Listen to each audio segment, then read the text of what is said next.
Start. रख हौसला वो मंजर भी आएगा, प्यासे के पास चलकर समुंदर भी आएगा। थक कर ना बैठे मंजिल के मुसाफिर, मंजिल मिलेगी और मिलने का मजा भी आएगा। 16 जनवरी की तारीख आएगी और फिर पढ़ने का मजा भी आएगा। हेलो नमस्कार साथियों, उत्कर्ष परिवार में आप सभी का दिल खोलकर स्वागत है। उत्कर्ष के यूट्यूब चैनल पर भी आपका स्वागत है। उत्कर्ष ऐप के जितने विद्यार्थी उनका भी स्वागत है यहाँ पर जो है।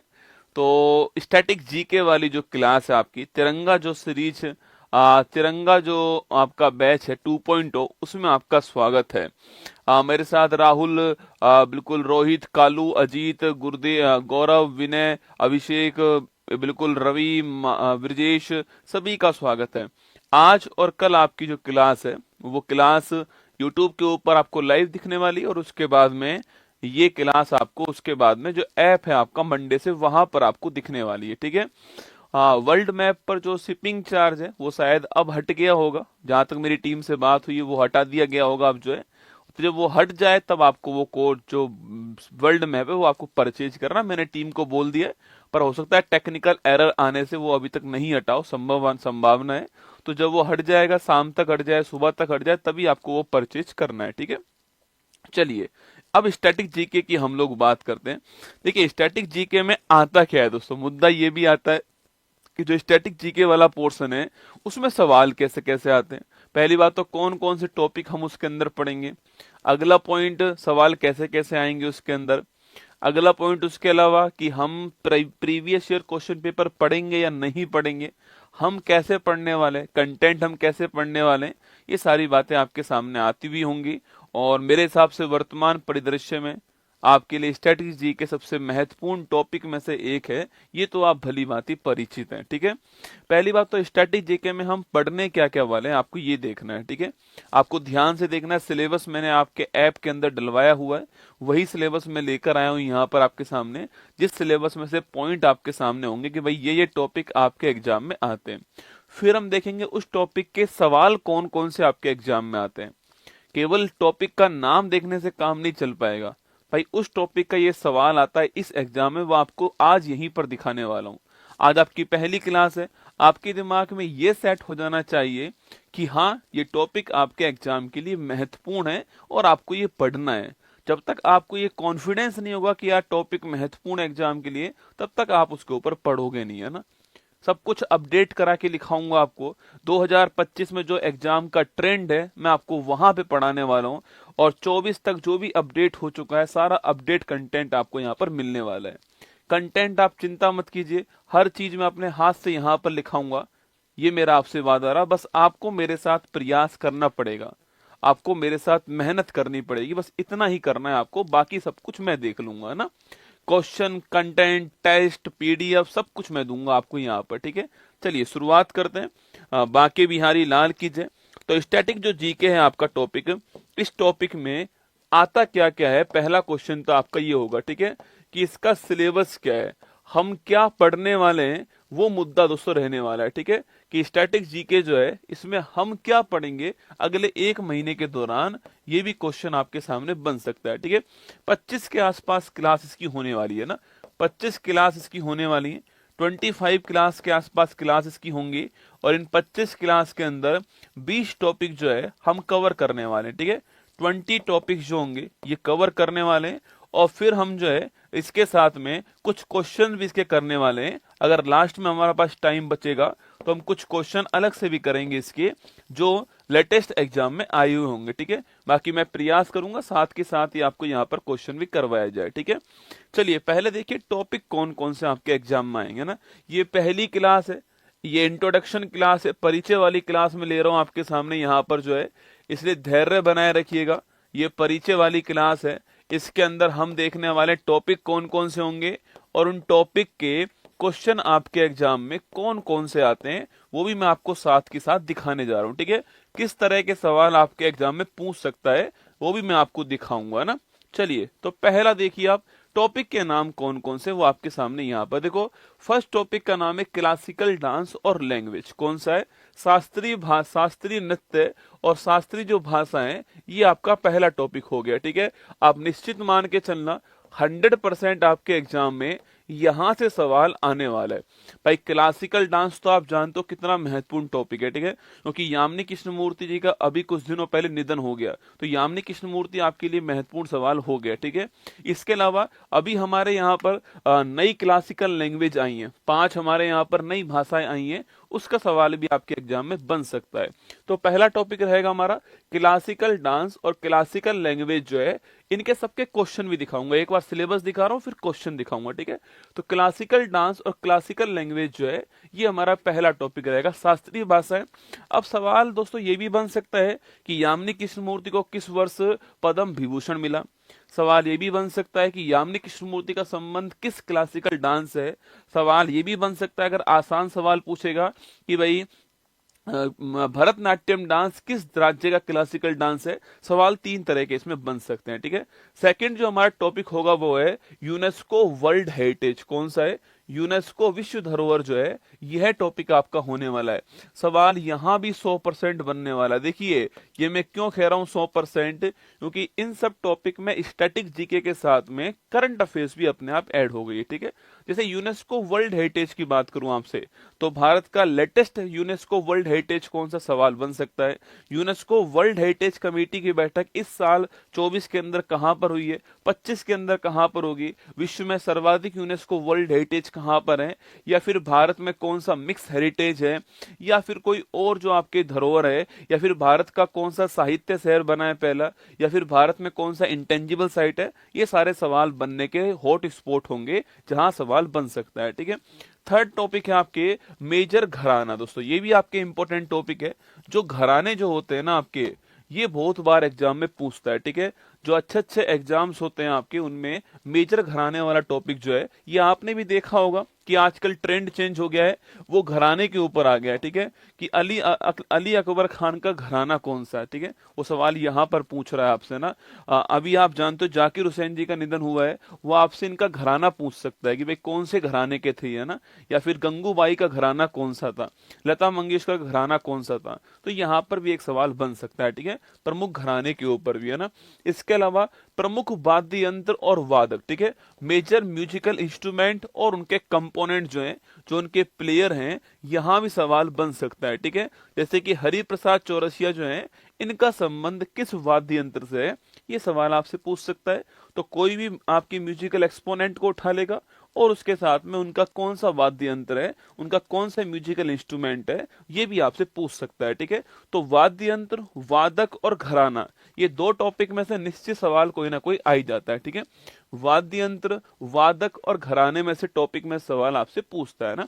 इसके बाद टॉपिक नंबर आता है आपका कौन सा, प्रमुख त्योहार, महोत्सव और मेले, ठीक है।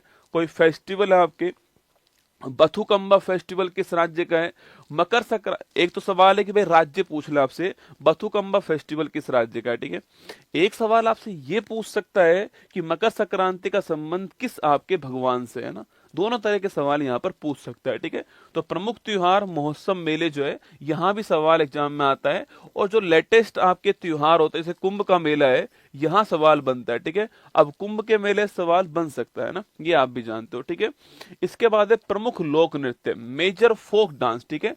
अलग अलग राज्य में कुछ फोक डांस होते हैं, लोक नृत्य होते हैं, उस राज्य के लिए जो महत्वपूर्ण होते हैं। तो फोक डांस का सवाल भी आपके एग्जाम में आ सकता है, ठीक है। इसके अलावा इतिहास की महत्वपूर्ण घटनाएं, ठीक है। अब ये स्टैटिक वाला पोर्शन नहीं है बेटा ना, ये इतिहास तो आप जानते हो, इतिहास तो अलग टॉपिक हो गया आपका, हिस्ट्री तो। लेकिन मैं आपको अपने सिलेबस के अंदर इतिहास को महत्वपूर्ण जो घटनाएं होंगी वो आपको यहाँ भी पढ़ाऊंगा, ठीक है। आप इसको निश्चित मान के चलना कि यहाँ से आपका 100% सवाल बनने वाला है इतिहास की महत्वपूर्ण घटनाओं से, ठीक है। जैसे सवाल पूछेगा आपसे, जैसे मैं आपसे पूछूं, बताओ आप, एक सवाल आपसे यहाँ पर ये पूछा जाए कि वेदारा का युद्ध जो है, ये वेदारा का युद्ध कब हुआ, ठीक है। वेदारा का युद्ध जो है यह कब हुआ था, ये सवाल आपके सामने आ सकता है, ठीक है। वेदारा का युद्ध जो है ये कब हुआ था, यह क्वेश्चन आपके सामने आ सकता है, ठीक है। या फिर दोस्तों आपसे पूछे कि बक्सर के युद्ध के बाद में, बक्सर के युद्ध के बाद में कौन सी संधि होती है, ठीक है। बक्सर के युद्ध के बाद में कौन सी संधि होती है, यह सवाल भी पूछ सकता है, ठीक है। के बाद में कौन सी संधि होती है, यह सवाल भी आपका बन सकता है, ठीक है। या फिर दिल्ली को भारत की राजधानी कब बनाया गया, ठीक है। दिल्ली को भारत की राजधानी बनाने की घोषणा कब होती है। कुल मिला के जो महत्वपूर्ण महत्वपूर्ण डेट्स हैं आपको वो मैं इसमें लिखाने वाला हूं, ठीक है आपको ना। जैसे कि इसका आंसर पूछूं आपसे, वेदारा का युद्ध देखिए, अगर आपने ये बैच परचेज किया है तो फिर आप आराम से पैसेंस रख के मेरी हर बात को सुनिएगा, ठीक है। मैं आपके सामने यहाँ पर 25 क्लास लेने वाला हूँ। आप यकीन मानने इन 25 क्लास में मैं आपको स्टैटिक जीके में बहुत मजबूत कर दूंगा, पर मैं चलूंगा अपने अनुसार ही। आप ये मत करिए कि सर क्लास चालू करिए वो करिए, मैंने क्लास चालू कर दी है, मैं अपने अनुसार आपको धीरे धीरे स्टेप बाय स्टेप आगे बढ़ा रहा हूँ, ठीक है। देखिए जैसे वेदारा का युद्ध पूछ लिया आपसे, ठीक है, कब होता है आपके, तो 1759 के अंदर होता है, ठीक है। तो अब ये डेट हो गई महत्वपूर्ण डेट जो है, ये मैं आपको लिखाऊंगा, ठीक है। इसके बारे में अधिक नहीं बताऊंगा, पर यहाँ पर ये मेंशन कर दूंगा कि भाई ये युद्ध किसके बीच हुआ, कौन जीता और कब हुआ, ठीक है। बक्सर के युद्ध के बाद संधि कौन सी है, तो बक्सर का वॉर 1764 में बड़ा महत्वपूर्ण वॉर होता है। इसके बाद अगले साल जो है एक संधि होती है, इलाहाबाद की संधि। कौन सी होती है, इलाहाबाद की संधि होती है। तो ये मैं आपको टाइम टेबल लिखा दूंगा, ठीक है।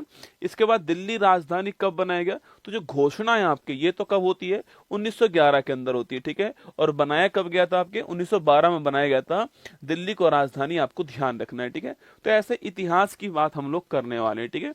इतिहास की महत्वपूर्ण घटनाओं की बात हम लोग करेंगे ना। संविधान के महत्वपूर्ण अनुच्छेद, दोस्तों आर्टिकल जो है ये भी मैं आपको यहाँ पर पढ़ाऊंगा, ठीक है। तो संविधान के महत्वपूर्ण अनुच्छेद, यह टॉपिक भी आपका यहाँ पर रहने वाला है जो आपसे बार बार पूछता है, ठीक है। विश्व के प्रमुख अंतरराष्ट्रीय संगठन, दोस्तों ना, इंटरनेशनल जो ऑर्गेनाइजेशन है, ये एक अति महत्वपूर्ण टॉपिक है। समझ नहीं आता इसको कहां पर पढ़ाएं आपको, तो अब स्टैटिक के अंदर पढ़ाएंगे। अब इसमें दोस्तों सबसे मेजर रोल होता है करंट अफेयर्स का, ठीक है।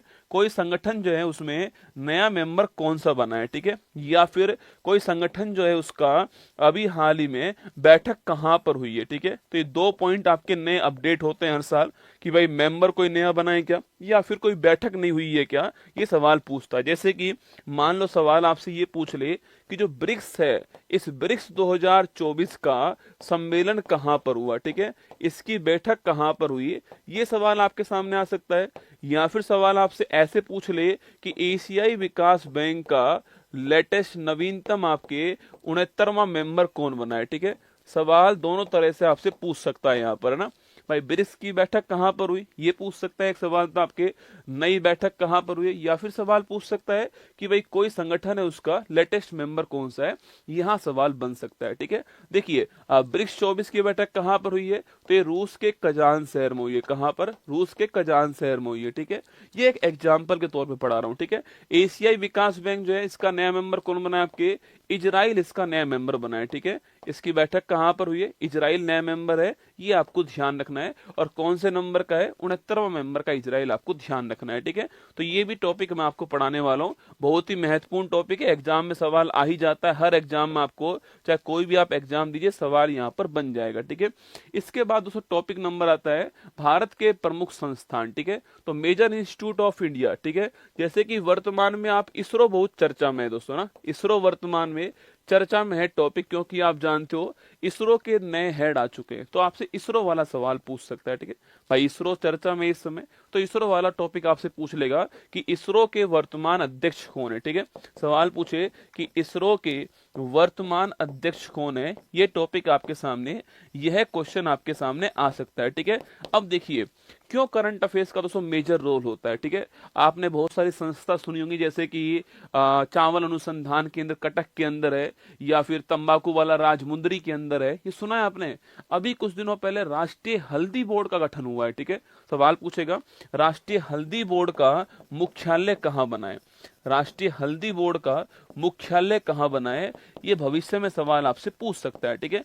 तो ये सारी बातें मैं आपको अपडेट करा के नहीं इस टॉपिक में पढ़ाने वाला हूं, चाहे बार्क हो, चाहे नाबार्ड हो, चाहे सेबी हो, चाहे आरबीआई हो, और चाहे इसरो हो, चाहे डीआरडीओ हो, जितने भी संस्थाएं भारत के हैं, चाहे आपके इरडा हो और चाहे आपके कोई भी संस्था हो, मैं आपको यहाँ पर पढ़ाऊंगा उसको एक क्वेश्चन देखो, इसरो का वर्तमान अध्यक्ष कौन बनाया गया, तो लेटेस्ट अध्यक्ष कौन बनाए जाएंगे इसके, तो वो है आपके वी नारायण। ठीक है, तो वी नारायण जो है ये इसके नए अध्यक्ष हैं, आपको ध्यान रखना है। ठीक है, और राष्ट्रीय हल्दी बोर्ड का मुख्यालय कहां पर है, ये निजामाबाद के अंदर स्थापित हुआ है, तेलंगाना के अंदर। ठीक है, तो तेलंगाना के अंदर स्थापित हुआ है, निजामाबाद के अंदर, ये आपको ध्यान रखना है। ठीक है, चलिए आगे बढ़िए। प्रमुख पुरस्कार सम्मान, आप निश्चित मान के चलना आपकी परीक्षा में 100% सवाल जो है यहां से बनता है। अब एक बनेगा या दो बनेगा ये आपको देखना है, पर प्रमुख पुरस्कार सम्मान इसमें बहुत सारे पुरस्कार आ सकते हैं। ठीक है, जैसे कि भारत का हाईएस्ट अवार्ड है भारत रत्न पुरस्कार। ठीक है, 26 जनवरी की तारीख आ रही है,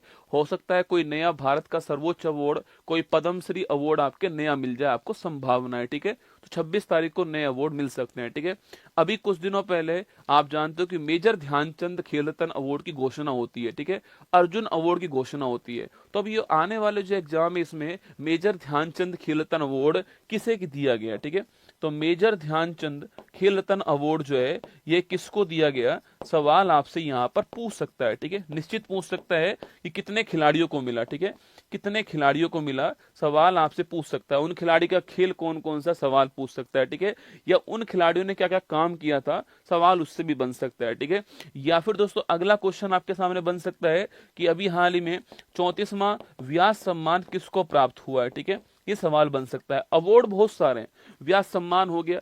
अब इसमें क्या है, देखो करंट अफेयर में पढ़ते हो आप, 34वां व्यास सम्मान किसको मिला। ठीक है, स्टैटिक में पढ़ना पड़ेगा कि वे पहला किसको मिला था। जैसे कि सरस्वती सम्मान है, जैसे कि मान लो मेजर ध्यानचंद खेल रत्न अवार्ड है, ये इस बार किसको मिला, ये करंट अफेयर्स हो गया। पहली बार किसको मिला, क्या उसका नाम था, ये सारा क्या हो गया आपका स्टैटिक वाला पोर्शन। ठीक है, तो ये अवार्ड वाला फंक्शन, अवार्ड वाला टॉपिक हम यहाँ पढ़ेंगे। ठीक है, ये आप जानते हो कितनों को मिला है, तो मेजर ध्यानचंद जो खेल रत्न अवार्ड है यह 4 व्यक्तियों को मिला है। ठीक, किस किस को मिला है, मनु भाकर को मिला है, याद कीजिए, प्रवीण कुमार को मिला है, इसके अलावा हरमनप्रीत सिंह सरपंच साहब को मिला है, और इसके अलावा किसको मिला है, मनु भाकर को मिला है, और आपके प्रवीण कुमार को मिला है, और आपके हरमनप्रीत सिंह को प्राप्त हुआ है, और एक व्यक्ति को और मिला है। बताओ किसको मिला फटाफट। व्यास सम्मान 34 नंबर किसको मिला है, सूर्यवाला को मिला है। कौन देश का वासी जो है इसके लिए प्राप्त हुआ, आपको ध्यान रखना है। ठीक है, कौन देश का वासी के लिए प्राप्त हुआ है, ये हम सारी बात है। डी गुकेश को मिला है ना, शतरंज के बादशाह डी गुकेश जो है इनको प्राप्त हुआ है। ठीक है, अगला टॉपिक है आपके खेल विशेषांक, one of the most important topic है। मतलब कि चाहे आप यूपीएससी ले लीजिए, चाहे आप स्टेट पीसीएस ले लीजिए, चाहे दोस्तों आप एसएससी ले लीजिए, और चाहे रेलवे ले लीजिए, आप मतलब कोई भी एग्जाम भारत में लीजिए, इस समय सर्वाधिक जिसके क्वेश्चन पूछे जाते हैं वो होता है आपका खेल का। ठीक है, स्पोर्ट्स का। हम ये सोचते हैं कि खेल में केवल वर्ल्ड कप कौन जीता है इसको याद कर लिया तो हमारा काम हो गया। ठीक है, नहीं दोस्तों, खेल में इतना नहीं होता है। खेल विशेषांक का मतलब है कि खेल के प्रमुख खिलाड़ी कौन कौन से हैं। ठीक है, टेनिस के प्रमुख खिलाड़ी कौन कौन से हैं, बैडमिंटन के प्रमुख खिलाड़ी कौन कौन से हैं, उस खेल की ट्रॉफी कौन कौन सी है, उस खेल की प्रमुख शब्दावली कौन कौन सी है, वोकैब कौन कौन सी है। मैं सवाल दिखाऊंगा अभी आपको, वोकैब का सवाल पूछता है 24 के अंदर, ये एसएससी सीजीएल के अंदर ही सवाल पूछा गया है, एक वोकैब का सवाल दोस्तों आया हुआ है। ठीक है, सवाल पूछता है कि खिलाड़ी की कोई आपकी ऑटोबायोग्राफी आई है, जैसे कि आई हैव द स्ट्रीट पुस्तक आई है अभी किसकी, जो आपका आर अश्विन है उनकी पुस्तक आई। सवाल आया बीपीएससी के अंदर, आई हैव द स्ट्रीट आपके पुस्तक किसकी है ना, ऑटोबायोग्राफी किसकी है। ठीक है, तो सवाल ये भी पूछ सकता है आपसे। कोई खेल का ग्राउंड का नाम क्या, सवाल पूछ सकता है। ठीक है, टेनिस का ग्राउंड क्या है। ठीक है, या कोर्ट किसका ग्राउंड है, डायमंड किसका ग्राउंड है, सवाल ऐसे पूछ सकता है। तो ये सारे पॉइंट आपके सामने यहाँ पर सवाल बन सकते हैं। ठीक है, तो खेल विशेषांक जो है, स्पोर्ट्स स्पेशल जो है, ये बहुत ही महत्वपूर्ण टॉपिक है, इसके बहुत सारे आयाम बन सकते हैं एग्जाम में। ठीक है, अगला देखिए, देश की राजधानी और मुद्राएं। ठीक है, देश की जो राजधानी है उनकी क्या राजधानी है, मुद्राएं क्या है। ठीक है, अभी उत्तर प्रदेश पुलिस का एग्जाम हुआ, उसमें सवाल पूछा गया कि जो क्रोएशिया है उसकी राजधानी क्या है। ठीक है, उत्तर प्रदेश पुलिस के अंदर ये आया था ना, तो देश की राजधानी, मुद्राएं, ये टॉपिक भी हम पढ़ने वाले हैं। ठीक है, महत्वपूर्ण दिवस। ठीक है, दिवस और उनकी थीम जो है ना, अब दिवस में हम फोकस करेंगे कि 2023-24 में जो नए दिवस स्टार्ट हुए या 25 में कोई स्टार्ट होगा उनको हम अधिक कवर करें। ठीक है, जैसे कि अंतर्राष्ट्रीय फुटबॉल दिवस या फिर अंतर्राष्ट्रीय खेल दिवस। ये खेल दिवस वाला सवाल जो है, ये अंतर्राष्ट्रीय अंतरिक्ष दिवस वाला सवाल जो है कि राष्ट्रीय अंतरिक्ष दिवस है, ये 3-4 एग्जाम में अभी अभी में आ चुका है। ठीक है, राष्ट्रीय अंतरिक्ष दिवस कब सेलिब्रेट करते हैं? ये 3-4 एग्जाम में अभी अभी सवाल पूछा गया है ना, तो ये सवाल आते हैं इसमें ना। प्रमुख पुस्तकें और लेखक, ठीक है। अब देखिए इस पुस्तकें और लेखक में हम इतिहास की पुस्तक भी पढ़ने वाले, इतिहास की बुक भी पढ़ने वाले, और जो वर्तमान की जो बुक है वो भी पढ़ने वाले, ठीक है। इतिहास की बुक का मतलब क्या है? कि कोई बुक आपके मान लेते हैं खजाइन अल फतूह किसकी पुस्तक है, वो इतिहास की बुक हो गई, ठीक है। और वर्तमान जो बुक है आपके, वो भी हम लोग इसमें पढ़ने वाले हैं, आपको ध्यान रखना है, ठीक है। इसके बाद है इसका आंसर क्या है? इसका आंसर 23 अगस्त है, आपको नोट करना है, ठीक है। आगे देखिए प्रमुख समितियां और आयोग, ठीक है। ये टॉपिक जो है ये कहीं एक जगह आपको नहीं मिलेगा। इतिहास के आयोग अलग होते हैं, इकोनॉमिक्स में बने हुए आयोग अलग होते हैं, और जैसे कि वर्तमान में कुछ कमेटियां बनती है वो अलग होती है। जैसे कि मान लो भविष्य में सवाल पूछ ले आपसे कि एक देश एक चुनाव जो है ये किस समिति की सिफारिश पर आता है, ठीक है। एक देश एक चुनाव, ये आएंगे सवाल आपके एग्जाम में, ठीक है। एक देश एक चुनाव किस समिति की सिफारिश पर आता है, ये सवाल भी आपसे पूछ सकता है, ठीक है।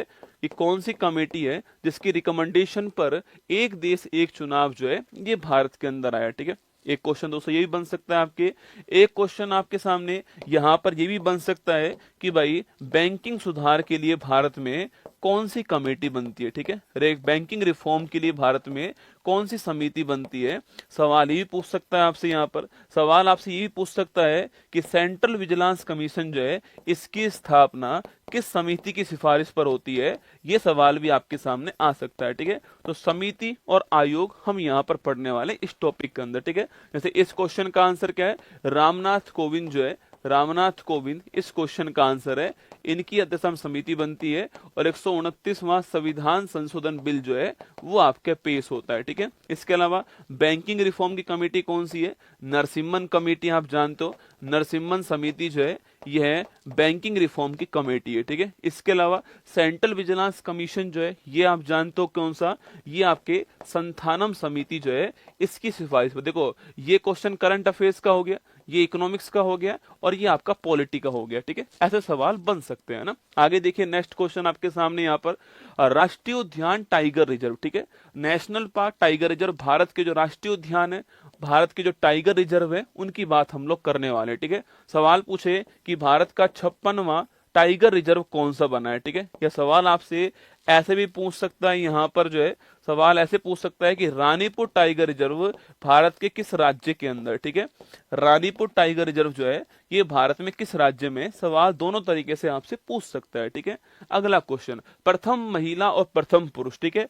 अब ये भारत के अंदर भी हो सकती है, ये भारत के अंदर भी हो सकता है आपके, और ये आपके विश्व के अंदर भी हो सकता है, ठीक है। तो विश्व में कोई काम में पहली महिला पहले पुरुष कौन है, और भारत में पहली महिला पहले पुरुष कौन है, ठीक है। जैसे कि मान लो एक सवाल पूछा गया कि विश्व में हृदय प्रत्यारोपण करने वाले, विश्व में हृदय प्रत्यारोपण करने वाले पहले व्यक्ति कौन थे, ना। विश्व में हार्ट ट्रांसप्लांट करने वाले पहले व्यक्ति कौन थे, सवाल ये भी पूछ सकता है आपसे।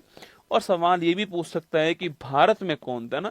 सवाल आ सकता है कि भारत में हार्ट ट्रांसप्लांट करने वाले पहले व्यक्ति कौन थे, ये सवाल आपसे यहाँ पर पूछ सकता है, ठीक है। देखिएगा 56वां टाइगर रिजर्व पूछू कौन आपके, तो वो है गुरु घासीदास। कौन है? गुरु घासीदास जो है ये 56वां टाइगर रिजर्व आपको ध्यान रखना है, ठीक है। कहां पर है? छत्तीसगढ़ के अंदर है ना। और रानीपुर कहां पर है? उत्तर प्रदेश के अंदर, ठीक है। मैं क्वेश्चन का आंसर साथ साथ बता रहा हूं आपको ना। विश्व में हृदय प्रत्यारोपण करने वाले पहले व्यक्ति का नाम पूछूं आपसे कौन थे, तो पहले जो व्यक्ति थे आपके उनका नाम क्या था वर्ल्ड में? वो था क्रिश्चियन बर्नार्ड। कौन था? क्रिश्चियन बर्नार्ड जो है ये पहले व्यक्ति थे, ये आपको ध्यान रखना है, ठीक है। ये विश्व की बात कर रहा हूं दोस्तों ना। अच्छा भारत में कौन था आपके, तो भारत में लिखिए कौन थे, तो भारत में थे डॉक्टर वेणुगोपाल, ठीक है। अब डॉक्टर वेणुगोपाल जी का हाल ही में क्या हुआ? निधन हो गया, ठीक है। इनका निधन हो गया, तो ये सवाल एग्जाम में पूछ सकता है आपसे कि भारत में हार्ट ट्रांसप्लांट करने वाले पहले व्यक्ति कौन थे, ये सवाल आपके एग्जाम में आ सकता है, ठीक है। इसके अलावा राज्यों की राज्य व्यवस्था, ये मैंने नहीं पढ़ा था इस टॉपिक को, ये मैंने इस बार ही चालू किया आपका, राज्यों की राज्य व्यवस्था, ठीक है। जैसे दोस्तों मान लो एक राज्य कौन सा आपके, एक राज्य मान लो उत्तर प्रदेश है, ठीक है। एक राज्य आप मान लीजिए उत्तर प्रदेश है, ठीक है। अब इस उत्तर प्रदेश में इसकी स्थापना कब हुई, ठीक है। इसकी स्थापना कौन सी तारीख को हुई, मैं यहां पर लिखता हूं इसको। एक राज्य मान लेते हैं उत्तर प्रदेश है, इस उत्तर प्रदेश की स्थापना कौन सी तारीख को होती है? इसके अलावा इस उत्तर प्रदेश में विधानसभा की सीट कितनी है, ये क्वेश्चन।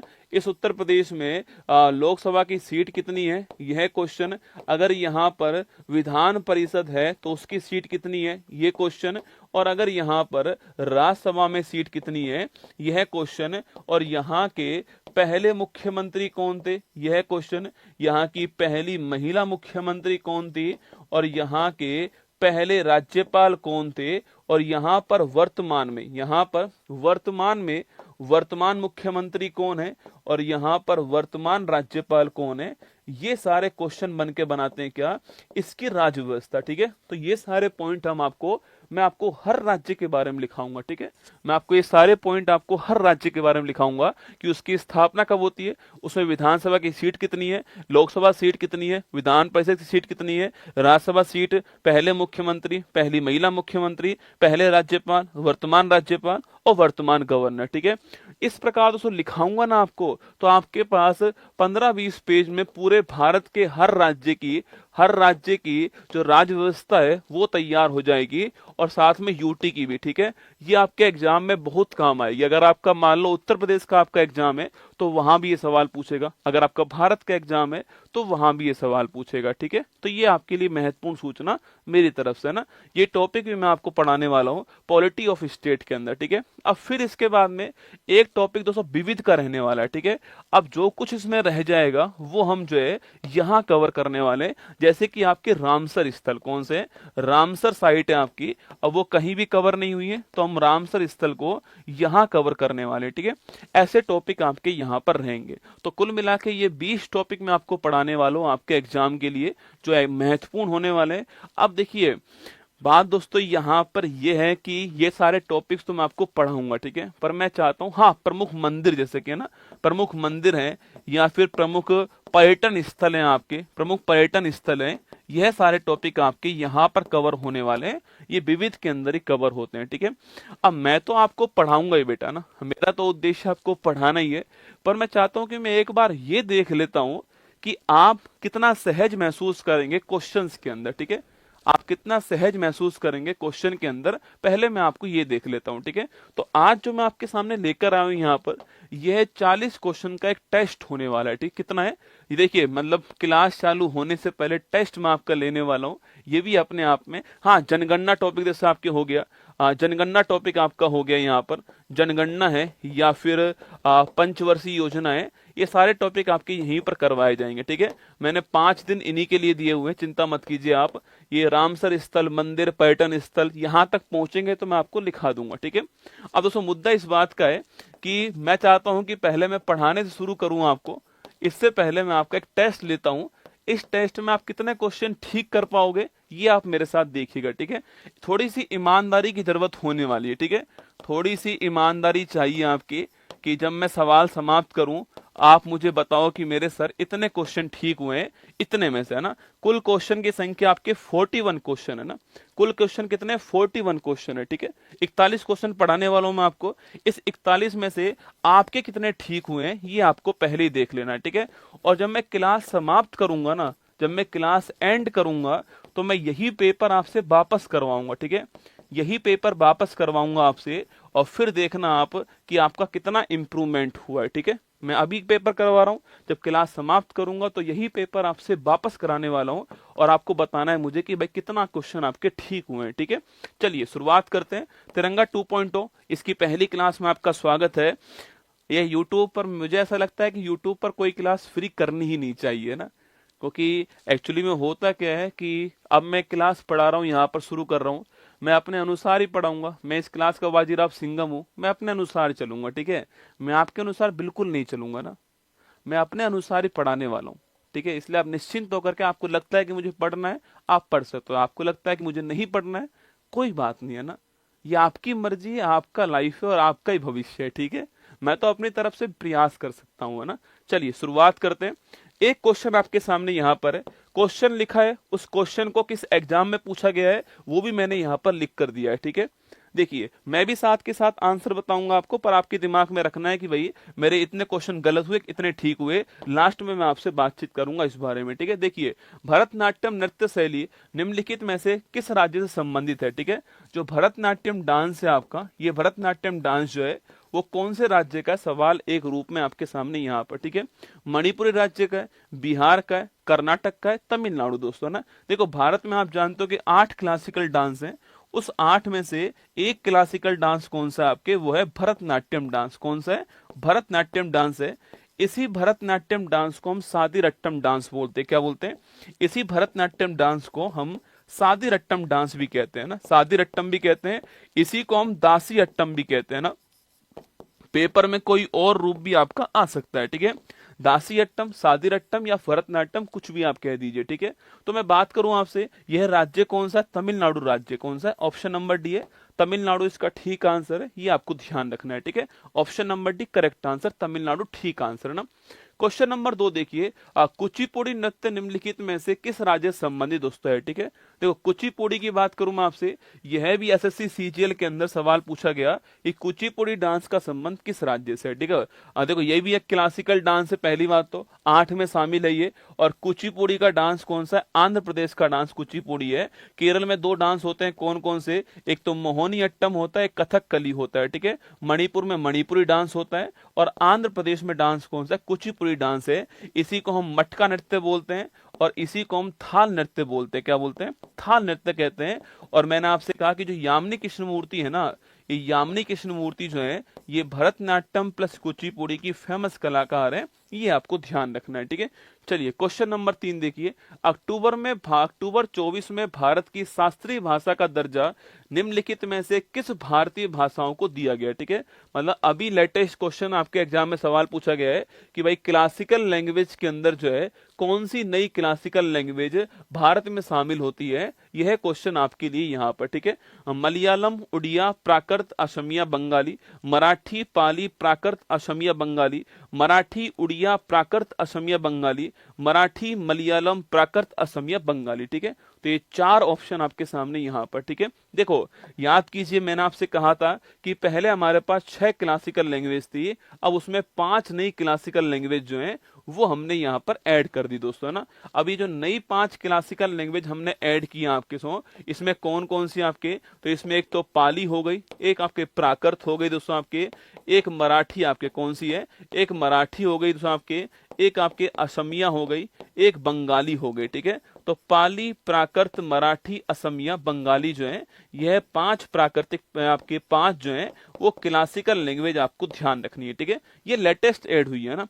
अब सवाल एक का भी पूछ सकता है, सवाल आपके 5 का पूछ सकता है, सवाल कुछ भी पूछ सकता है। यहाँ पर आरआरबी के अंदर ये सवाल अभी लेटेस्ट आया हुआ है और भविष्य में भी आपका आने वाला है, ठीक है। तो हमारा आंसर क्या हो गया? आप काउंट करते जाना कितने क्वेश्चन आप ठीक कर रहे हो, ठीक है। और सबसे महत्वपूर्ण चीज है आपकी ईमानदारी कितनी है ना, आपकी ईमानदारी तय करेगी कि आप कितना सीखने वाले हो मेरे साथ इस बैच के अंदर, है ना। तो ऑप्शन नंबर बी इसका ठीक आंसर हो गया, ठीक है। क्वेश्चन नंबर 4, आप यूट्यूब के कमेंट पे ध्यान मत दीजिए, वो कुछ भी कमेंट करें, आप अपना कमेंट रखिए अपने पास में, ठीक है। जुलाई 2024 में चराईदेव माइदम को सांस्कृतिक श्रेणी में यूनेस्को की विश्व धरोहर स्थल सूची में सम्मिलित किया गया, यह निम्नलिखित में से किस राज्य में स्थित है, ठीक है। यह भी सवाल अभी एग्जाम में सवाल पूछा गया कि जो आपका चराईदेव माइदम है, इसको यूनेस्को में शामिल किया गया है और क्लासिकल आपकी जो श्रेणी है उसमें शामिल किया गया है, यह भारत में कहां पर है, ठीक है। आप जानते हो कि ये भारत में कौन से नंबर का है? 43 नंबर का भारत में, ठीक है। अभी आप जानते हो कि यूनेस्को की एक वर्ल्ड हेरिटेज कमेटी जो है, समिति जो है, इसकी बैठक भारत के अंदर होती है, ठीक है। कौन से नंबर की? 46वें नंबर की बैठक होती है। और कहां पर होती है? दिल्ली के अंदर होती है। दिल्ली में एक स्थान है भारत मंडपम, G20 की बैठक वहीं होती है और वहीं पर यह बैठक होती है, ठीक है। और इसी बैठक के अंदर भारत में एक लेटेस्ट यूनेस्को जो आपके वर्ल्ड हेरिटेज है उसको शामिल किया गया, इसका नाम है मोइदम। क्या नाम है? मोइदम इसका नाम है। और ये राज्य कौन सा आपके? असम राज्य का है। Option number B is the correct answer. कहां का है? असम का है।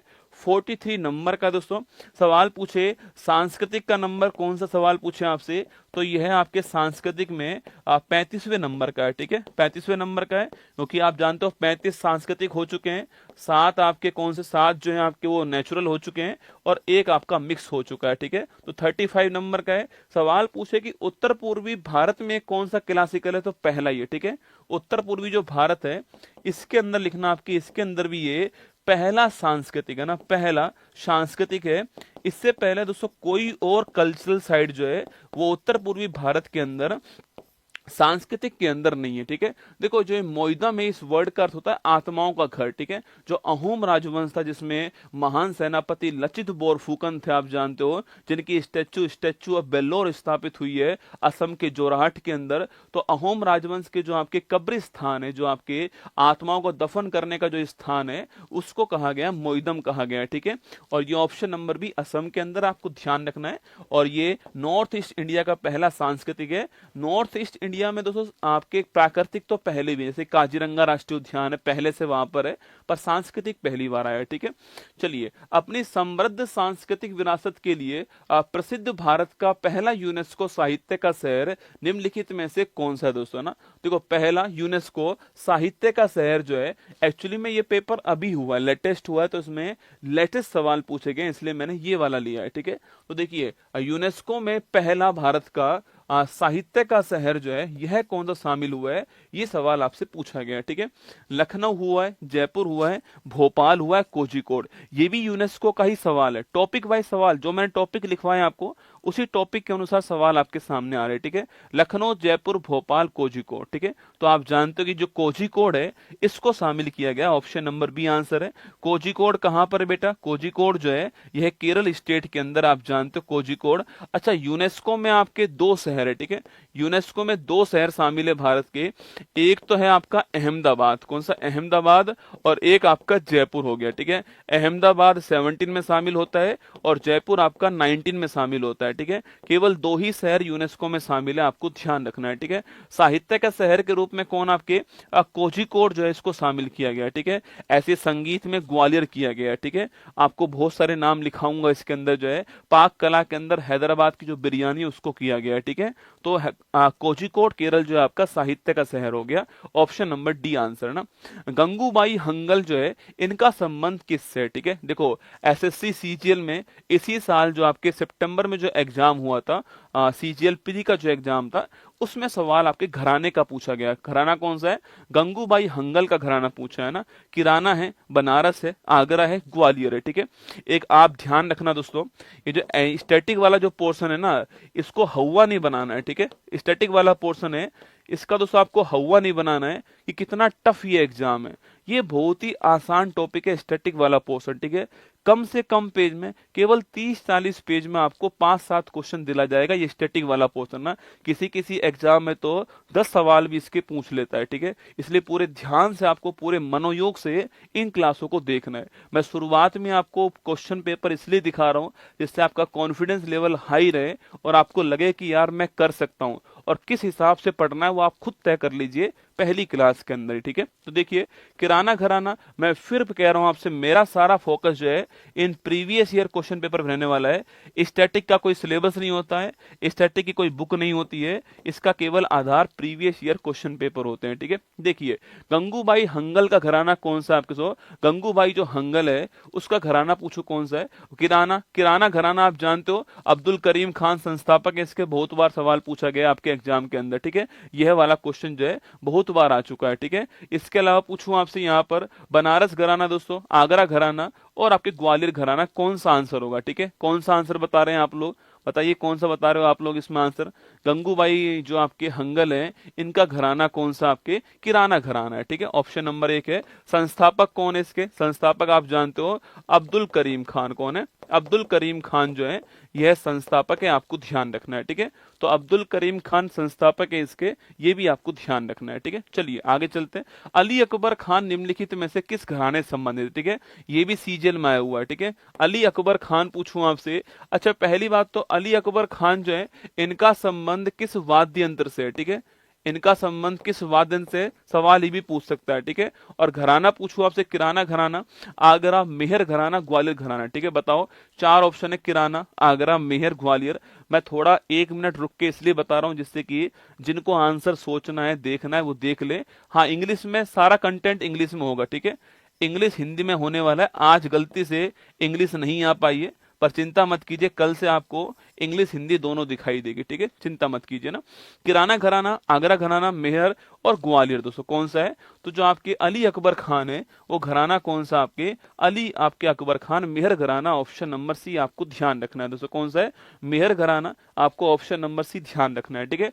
जितने भी दोस्तों आपके मैक्सिमम सरोद वादक जो है ना, ये सरोद वादक कहां पर आते हैं? मेहर घराने के अंदर आते हैं, ठीक है। अब देखो, सरोद वादक की मैं बात करूं आपसे तो एक बड़े फेमस सरोद वादक जो है आपके, इनका निधन अभी 24 के अंदर हुआ है, ठीक है। आपको बताना है उनका नाम क्या है, ठीक है। अब ये करंट अफेयर्स हो गया आपके सामने ना। Option number C correct answer है। उस्ताद विलायत अली खान खालिस्तान मतलब किस वाद्य यंत्र के उस्ताद है, ठीक है। अब ये देखो, ये हो गया आपके म्यूजिकल आपके इंस्ट्रूमेंट का क्वेश्चन हो गया, ठीक है। वाद्य यंत्र कौन सा है उस्ताद विलायत अली खान का? बांसुरी है, तबला है, मृदगम है और सितार है, ठीक है। चार क्वेश्चन आपके सामने यहाँ पर है। बांसुरी, तबला, मृदगम, सितार, ये आपको बताना है, ठीक है। राजीव तारानाथ लिखिएगा, जिनका निधन हुआ उनका नाम क्या है? राजीव तारानाथ है, ये आपको ध्यान रखना है, ठीक है। राजीव तारानाथ जो है उनका नाम था ना। चलिए, उस्ताद विलायत अली खान पूछूं आपसे, कौन सा हो गया? बांसुरी, तबला, मृदगम, सितार दोस्तों ना। सितार, ठीक है। सितार जो है आपके, इसके कौन थे? इसके थे आपके उस्ताद विलायत अली खान। कौन थे? सितार के थे पंडित रविशंकर जी हैं, और ये विलायत खान जी हैं, अन्नपूर्णा देवी हैं आपके। 4-5 नाम मैं आपको और लिखाऊंगा इसमें, निखिल बनर्जी हैं, वो सारे कौन से हैं? सितार वादक है। ऑप्शन नंबर डी आंसर, ठीक है। चलिए, क्वेश्चन नंबर 9 देखिए, निम्नलिखित में से कौन बांस की बांसुरी के विश्व विख्यात प्रतिपादक हैं दोस्तों ना। मतलब जो आपकी बांसुरी जो फ्लूट है आपके, इस फ्लूट के फेमस प्रतिपादक है। सवाल आपके सामने यहाँ पर, ठीक है। ये भी आपके म्यूजिकल इंस्ट्रूमेंट का सवाल है ना। रविशंकर जी हैं, हरिप्रसाद चौरसिया है। साइड में लिखा हुआ है सवाल कहाँ पूछा गया है, ठीक है। साइड में लिखा हुआ है ना, रविशंकर जी हैं, हरिप्रसाद चौरसिया जी हैं, बिस्मिल्लाह खान है, एम एस सुब्बुलक्ष्मी, ठीक है। ये क्वेश्चन हो गए। देखो, रविशंकर जी मैंने आपसे अभी कहा किसके हैं? सितार वादक है। कौन है? सितार वादक है, आप जानते हो। और इन्हें भारत का हाईएस्ट अवार्ड जो है वो भी प्राप्त हुआ, ये भी आपको ध्यान रखना है, ठीक है। और भारत में पहले ग्रैमी अवार्ड के विजेता कौन है? भारत में पहले ग्रैमी अवार्ड पाने वाले भारतीय कौन है? वो आपके रविशंकर जी हैं, ठीक है। अगला क्वेश्चन है, हरिप्रसाद चौरसिया पूछूं आपसे, इनका संबंध किससे? आपके ये फ्लूट है ना, बांसुरी वादक हैं, ये आपको ध्यान रखना है, ठीक है। बांसुरी वादक कौन है? हरिप्रसाद चौरसिया, ठीक है। अच्छा, बिस्मिल्लाह खान, क्या ट्रिक्स होंगे इसकी, क्या नाम होंगे, क्या याद करना, वो अलग पॉइंट है। आज हमारा पॉइंट है कि सवाल में एग्जाम में सवाल कैसे पूछता है, ठीक है। और आप कितना जानते हो, कितना पानी में हो, आपको अपनी कमियां क्या क्या है वो आपको देखना। ये पहला आज की क्लास का टॉपिक है, ठीक है।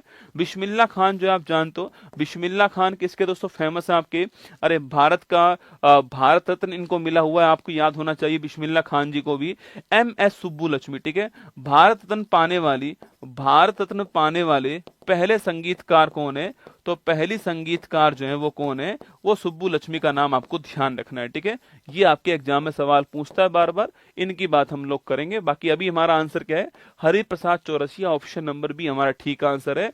और बिस्मिल्लाह खान शहनाई वादक है, आप जानते हो, ठीक है।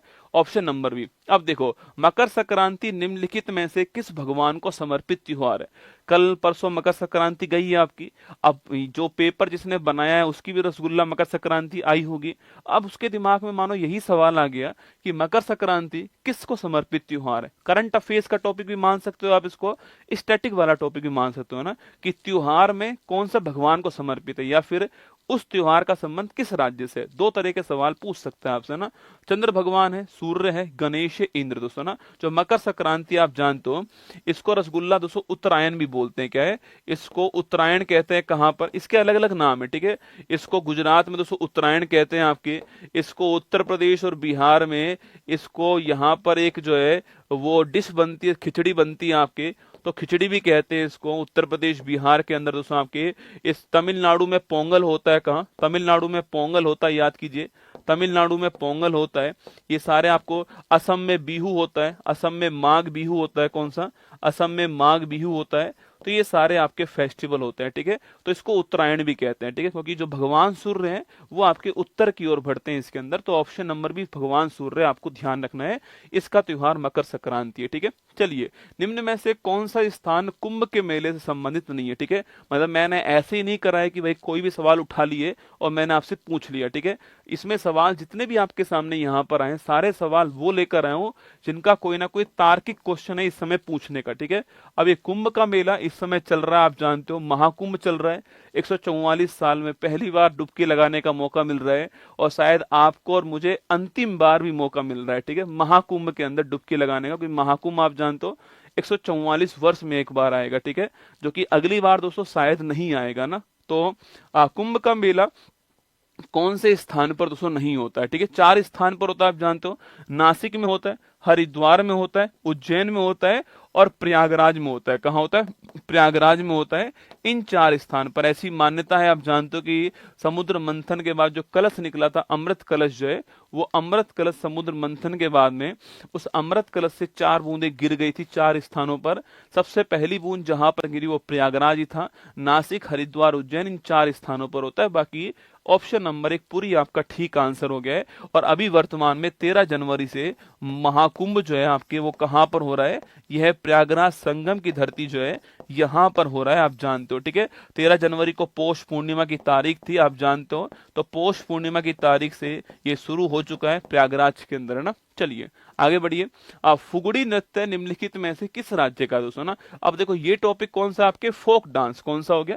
Folk dance. कम से कम आपको टॉपिक तो याद होने चाहिए। कल जब मैं पढ़ाने हूं आपको तो स्टैटिक में क्या क्या पढ़ना है वो टॉपिक तो आपके दिमाग में पहुंच जाने चाहिए, ठीक है। देखिए फोक डांस का सवाल है, फुगड़ी नृत्य दोस्तों किस आपके राज्य का है ना।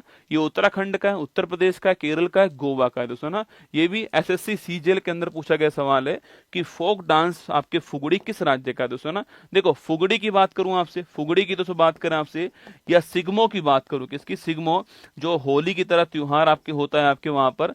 फुगड़ी की बात करूं आपसे, सिग्मो की बात करूं आपसे, या देखनी की बात करूं, किसकी?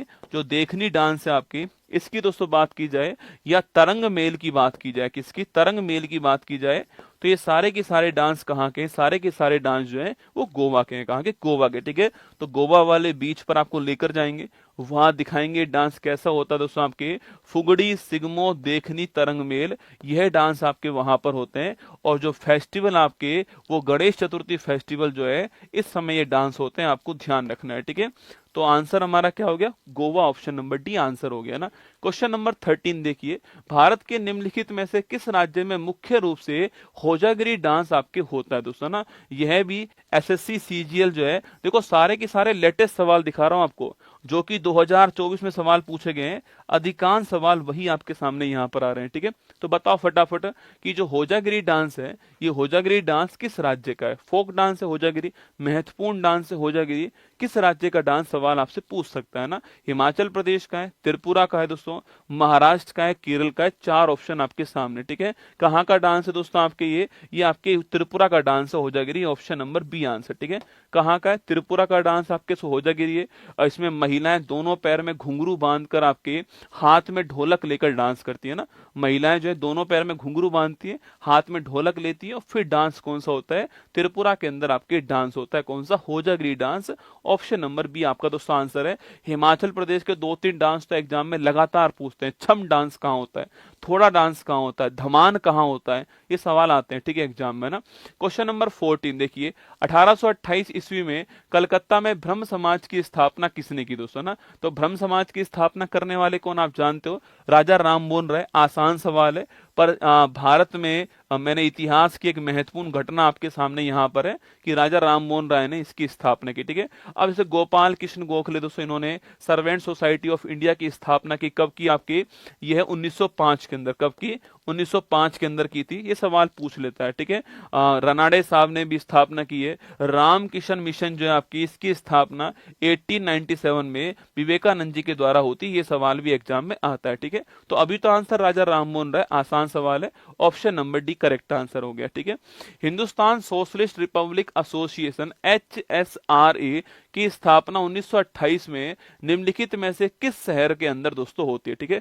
अब देखो ये जो संस्था है HSRA HSRA इसकी स्थापना 1928 में किस शहर के अंदर होती है? लाहौर में होती है, पुणे के अंदर, दिल्ली के अंदर, कलकत्ता के अंदर, ठीक है। इन चारों में से कहां पर? कोई सवाल आपका तुक्के में ठीक हो गया तो इसका मतलब ये नहीं कि आपको वो पता था ना, वो तुक्का आपका ठीक बैठ गया, ठीक है। जिस पर आपको लगे कि यार कॉन्फिडेंस है मेरा, उसी को आप ठीक मानना, ठीक है। कोई सवाल तुक्के में आपका ठीक हो गया है, आपने ऑप्शन नंबर 1 बताया, आंसर उसका ऑप्शन नंबर 1 हुआ, तो उससे कोई फायदा आपको नहीं होने वाला है, ठीक है। वो जरूरी थोड़ी तुक्का पेपर में भी लग जाएगा, आपका नहीं लगेगा ना। जिस सवाल पे कॉन्फिडेंस आपका, उसको ही काउंट करना है, ठीक है। तुक्के वाले को भी काउंट नहीं करना है ना, कि गुरुजी मैं तुक्का मार रहा हूँ, तुक्के में मेरे 5-7 सवाल ठीक हो गए, ओ गुरुजी मजा आ गया। स्टैटिक वाला पोर्शन अपन को पूरा आता है ना, ऐसे नहीं करना है, ठीक है।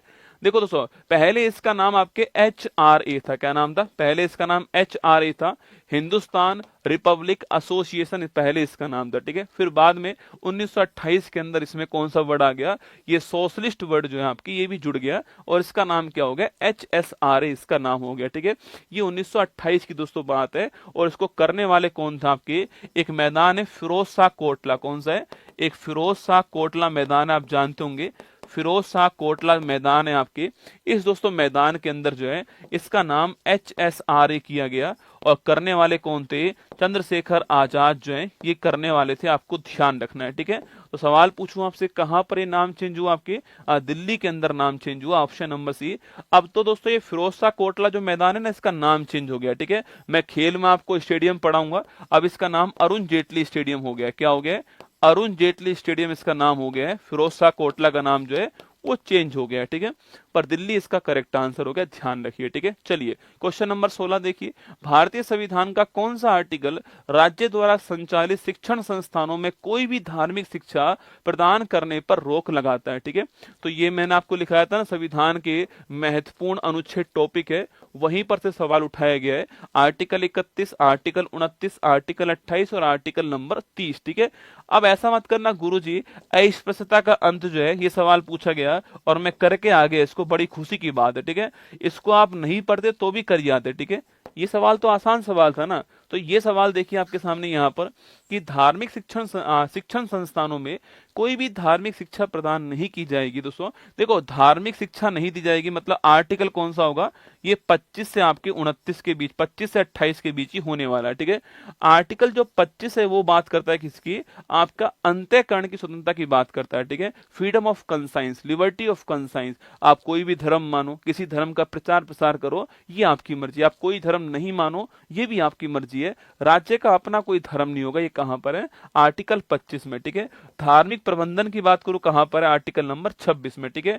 धर्म के नाम पर कोई टैक्स नहीं लिया जाएगा, आर्टिकल नंबर 27 में, ठीक है। और कोई भी शिक्षण संस्थान में जो गवर्नमेंट द्वारा आपके चलाया जा रहा है उसमें कोई भी धार्मिक आपके प्रार्थना नहीं होगी, ये बात आर्टिकल नंबर 28 में लिख रही है, ठीक है। तो option number C correct answer है, आर्टिकल नंबर 28 ठीक आंसर है। वैसे भी 25 से 28 के बीच में एक ही ऑप्शन है, आर्टिकल नंबर 28। अगर आपको इतना भी पता है कि 25 से 28 के बीच में ही ये वाला आर्टिकल आएगा तो आंसर होगा ऑप्शन नंबर सी, ठीक है। चलिए, भारतीय संविधान का कौन सा अनुच्छेद पर्यावरण की रक्षा और सुधार तथा वनों और वन्य जीवों की सुरक्षा प्रदान दोस्तों करता है, ठीक है। मतलब सवाल पूछ रहा है कि भाई किस आर्टिकल के अंदर पर्यावरण की रक्षा और वनों और वन्य जीव की जो सुरक्षा है इसकी बात यहां पर की गई है। आर्टिकल कौन सा? आर्टिकल नंबर 51, आर्टिकल 48 है, आर्टिकल 50, आर्टिकल 49 दोस्तों ना। सवाल अच्छा है, डीपीएसपी का सवाल पूछा गया आपसे यहाँ पर जो है, महत्वपूर्ण आर्टिकल है, बहुत सारे एग्जाम में सवाल पूछता भी है और एसएससी सीजीएल ने 2024 में सवाल पूछा है, ठीक है। देखो दोस्तों, आर्टिकल जो 48A है इसके अंदर क्या लिखा हुआ है? देखो, किसी भी संविधान के अंदर, संविधान में किसी भी आर्टिकल में कैपिटल वर्ड अगर आपको साथ में मिलता है मतलब कि वह जो आपके आर्टिकल है वो किसी ना किसी संविधान संशोधन के द्वारा जो है जोड़ा गया है, ठीक है। और यह वाला किससे जोड़ा गया है? ये वाला आपका 42वां संविधान संशोधन 1976 जो है इसके द्वारा जोड़ा गया। और पर्यावरण संरक्षण की और वन संरक्षण की बात इसमें की गई, ऑप्शन नंबर बी, ठीक है।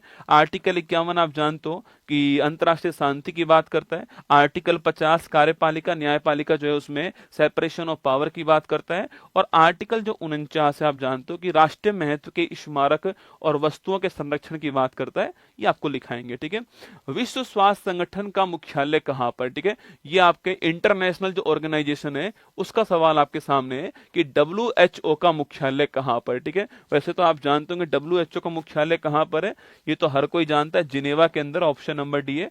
पर ये सवाल RRB के अंदर अभी जो है 21 के अंदर आया था, स्विट्जरलैंड के अंदर जिनेवा है, ऑप्शन नंबर डी। यहाँ पर किस किस का मुख्यालय कहाँ कहाँ पर है, उसमें कौन कौन से नए देश शामिल हैं, उसके वर्तमान अध्यक्ष कौन है, और कोई महत्वपूर्ण बात होगी तो मैं आपको लिखाऊंगा एक क्लास के अंदर, चिंता मत कीजिएगा, ये क्लास आपकी होगी। तो Geneva Switzerland, option number D इसका करेक्ट आंसर। ठीक है, क्वेश्चन नंबर 19 देखिए, IUCN का मुख्यालय कहाँ पर दोस्तों ना। अब देखो ये जो IUCN है, ये सवाल आपके अच्छा सवाल है, ये बहुत ही चर्चा में रहता है। IUCN कभी कभी इसकी पूछता है फुल फॉर्म क्या है ना, जरूरी नहीं है सवाल इसमें मुख्यालय पूछे ना, कभी कभी इसकी फुल फॉर्म पूछता है आपसे, फुल फॉर्म क्या है। ठीक है, तो international union conservation of nature इसकी फुल फॉर्म है। ठीक है, अच्छा इसकी स्थापना कब होती है? 1948 में इसकी स्थापना होती है, आप जानते हो। ठीक है, इसका मुख्यालय कहाँ पर है? गिलैंड स्विट्जरलैंड जो है, यहाँ पर इसका मुख्यालय कहाँ पर है? गिलैंड स्विट्जरलैंड में इसका मुख्यालय हो गया। ठीक है, और दोस्तों यह अपनी ओर से संकटग्रस्त आपकी जो प्रजाति हैं उनके लिए एक बुक जारी करता है, उसका नाम है रेयर डाटा बुक जारी करता है, ये आपको ध्यान रखना है। ठीक है, तो एग्जाम में सवाल पूछ रहा है कि भाई इसका मुख्यालय कहाँ पर है? गिलैंड के अंदर मुख्यालय, option number C correct answer हो गया। ठीक है, चलिए आगे चलिए। रक्षा अनुसंधान और विकास संगठन DRDO जो भारत सरकार के रक्षा मंत्रालय के अधीन है, इसका जो गठन है आपके वो किस वर्ष में किया गया? ठीक है, 1948, 1958, 1975 और 1981। ठीक है, एक बार सवाल दोस्तों मुझे आज भी याद है, एक सवाल पूछा गया कि 1 जनवरी को निम्न में से कौन सी संस्थान की स्थापना होती है ना, साल के पहले दिन जो है, साल के पहले दिन कौन सी संस्था जो है उसकी स्थापना होती है, उसका भी आंसर DRDO था ना, उसका भी DRDO आंसर था। तो 1 जनवरी 1958 को किसकी स्थापना होती है? DRDO की स्थापना होती है। ठीक है, तो कब होती है? 1958 में। अब DRDO में एक बार सवाल आया कि DRDO का ध्येय वाक्य क्या है। ठीक है, ये सवाल भी आया हुआ है कि DRDO जो है उसका ध्येय वाक्य क्या है। ठीक है, ये हमारे यहाँ पर राजस्थान में एक पेपर होता है, RS का जो एग्जाम होता है हमारे यहाँ पर, जैसे कि PCS का एग्जाम कहते हैं, वहां पूछा गया था और इसका आंसर था बलशम मूलम विज्ञानम। ठीक है, क्या है? शक्ति का स्रोत विज्ञान है। क्या है? शक्ति का स्रोत विज्ञान है, यही क्वेश्चन आपके एग्जाम में आया था, वलंशम मूलम विज्ञानम। ठीक है, चलिएगा। भारतीय मृदा विज्ञान संस्थान जो है इसका केंद्र कहाँ पर? ठीक है, अब देखो ये सवाल दोस्तों जब तक हमारे सामने कोई PYQ नहीं आएगा तब तक आप इस सवाल को नहीं पढ़ोगे ना। जब तक भाई मैं आपको क्यों PYQ पढ़ा रहा हूं आज, मैं शुरुआत ही आपकी प्रीवियस ईयर क्वेश्चन पेपर से कर रहा हूं, जिससे आप लोग भागते हो ना। आपसे हर कोई कहता है, कितने भी टॉपर्स आपने देखोगे वो कहते हैं कि भैया PYQ किया करो ना, प्रीवियस ईयर क्वेश्चन पेपर किया करो। सारे टॉपर्स की एक ही खास बात है, एक ही कॉमन बात है कि वो कहते हैं PYQ करा करो, पर आप इतने निकम्मे हो कि आप करते नहीं हो। ठीक है, आप कंटेंट पूरा पढ़ते हो ना, आप कंटेंट पूरा पढ़ते हो, आप थ्योरी पूरी पढ़ते हो, आप ट्रिक्स सारी याद करते हो। ठीक है, आप ट्रिक्स सारी याद करते हो, आप रिवीजन बहुत बढ़िया करते हो ना, आप रिवीजन बहुत बढ़िया करते हो, आप बार बार अलग अलग टीचर से पढ़ते हो। ठीक है, एक बार इससे पढ़ा, फिर एक बार उससे पढ़ा, आप हर जगह पढ़ते हो। क्या आप हर जगह पढ़ते हो? पर आप ये काम नहीं करते हो ना, क्योंकि इसको करने में आता है जोर। आपका प्रीवियस ईयर क्वेश्चन पेपर जो है इसको करने में जोर आता है। मैं आपको इतने क्वेश्चन कराऊंगा स्टैटिक के अंदर जो है, मतलब आपका जब मन नहीं होगा ना तब भी मैं कराऊंगा। आपको ऐसा लगेगा कि यार ये मास्टर क्यों ही करवा रहा है, मैं फिर भी कराऊंगा, क्योंकि मैं जानता हूं जिस दिन आपका एग्जाम होगा ना उस दिन सबसे अधिक काम आपके ये आने वाले हैं। आपके पेपर के 50% सवाल रिपीट होते हैं पुराने पेपर्स में से, प्रीवियस ईयर क्वेश्चन पेपर में से। मैं आपको यही सारे पढ़ाने वाला हूं, बस मैं आपको टाइम टाइम पर पढ़ाता रहूंगा। ठीक है, मैं आपको बार बार यही पढ़ाऊंगा, बस करना है ये काम है ना। जो मैं कहूं आपसे, मेरे साथ एक अगले 25, 26, 27, 30 दिन जो हैं वो काम करते जाइए स्टैटिक वाले पोर्शन के अंदर। ठीक है, चलिए। कंटेंट, थ्योरी, ट्रिक्स ये सारी तो मैं लिखाऊंगा। ठीक है, वो तो मतलब लिखाना जरूरी भी है, पर ये सवाल आपके कंटेंट में, थ्योरी में से नहीं आएगा। ठीक है, ये सवाल जो है ये कंटेंट थ्योरी में से नहीं आएगा, ये सवाल प्रीवियस ईयर क्वेश्चन पेपर में ही आने वाला है। ठीक है, सवाल है भारतीय मृदा विज्ञान संस्थान Indian institute of soil science जो है इसका केंद्र कहां पर दोस्तों ना, तो कहां पर इसका केंद्र जो है आपके, इसका केंद्र आपके भोपाल में, कहां पर, मध्य प्रदेश भोपाल जो है यहां पर सेंटर है इसका, ऑप्शन नंबर बी आंसर। ठीक है, चलिए वर्ष 2019 में असम के किस गायक या गायिका को मरणोपरांत भारत रत्न से सम्मानित किया गया दोस्तों ना, तो एसएससी सीजीएल जो है इसका सवाल आपके सामने यहां पर है, तो किस गायक या गायिका को मरणोपरांत भारत रत्न जो है इससे सम्मानित किया गया। ठीक है, रामेश्वर पाठक, भूपेन हजारिका, अर्चना महंत और आपके पदम नाम बारदोलाई दोस्तों ना, याद करो 2019 के अंदर जो है वह 3 लोगों को आपके भारत का हाईएस्ट अवार्ड मिला था। ठीक है, एक तो थे भूपेन हजारिका ना, एक थे आपके नानाजी देशमुख, ठीक है, और एक थे हमारे प्रणब मुखर्जी है ना, इन तीनों को मिला। ठीक है, तो जो भूपेन हजारिका है वो कहाँ के, असम के गायक थे ना, इनका बड़ा फेमस गाना है मेरा दिल हुम हुम करे। ठीक है, और भूपेन हजारिका जो है इनके सम्मान में आप जानते हो एक पुल है ढोला सादिया पुल, ये आपको याद होगा, और इसी पुल का नाम चेंज करके कर दिया भूपेन हजारिका पुल कर दिया था, आप याद कीजिएगा। और ये एक नदी के ऊपर निर्मित सबसे लंबा पुल है भारत का। ठीक है, नदी के ऊपर निर्मित सबसे लंबा पुल है भारत का, ये भी आपको ध्यान रखना है ना, तो भूपेन हजारिका हमारा ठीक आंसर है, option number B correct answer आपको नोट करना है। ठीक है, चलिए 2023 में निम्नलिखित में से किसे भारतीय सिनेमा में उसकी आजीवन उपलब्धि के लिए 53वां दादा साहब फाल्के पुरस्कार प्रदान किया। ठीक है, देखिए एग्जाम कब का है, 2024 का। ठीक है, एग्जाम 24 का है, और जब ये एग्जाम हुआ उससे पहले बेटा 2024 का ये वाला अवार्ड प्रदान कर दिया गया था। ठीक है, जो किसको मिला था, मिथुन चक्रवर्ती जी को मिला था ना, ये आपको याद होगा। ठीक है, लेकिन सवाल पूछ रहा है कि 53वां किसको मिला है। ठीक है, सवाल दोस्तों पुराना वाला पूछ रहा है आपसे, यहां देखो ये एग्जाम कब का है, सितंबर का एग्जाम है। ठीक है, सितंबर से पहले आप जानते हो कि जो भारत के हाईएस्ट अवार्ड हैं 2024 वाले वो आपकी घोषणा हो चुकी थी। ठीक है, लेकिन भाई साहब इसने वो नहीं पूछे ना, इसने उससे पहले वाले पूछे सवाल। ठीक है, ऐसे सवाल आपके यहाँ पर 53वां आपसे पूछ रहा है। ठीक है, तो किसको मिला था, आपके वहीदा रहमान, कहीं पर निगाहें कहीं पर निशाना, ये बड़ा फेमस गाना था किसका, वहीदा रहमान का। ठीक है, इस साल किसको मिला, इस साल आप जानते हो जो मिथुन चक्रवर्ती हैं इनको इस साल अवार्ड मिला है, ये तो आपको पता ही होगा। ठीक है, पर ये भी हमारे लिए महत्वपूर्ण है। अब कभी सवाल ये भी पूछ सकता है कि भाई पहला किसको मिला, सवाल पूछेगा पहला किसको मिला, ये सवाल भी आ सकता है एग्जाम में।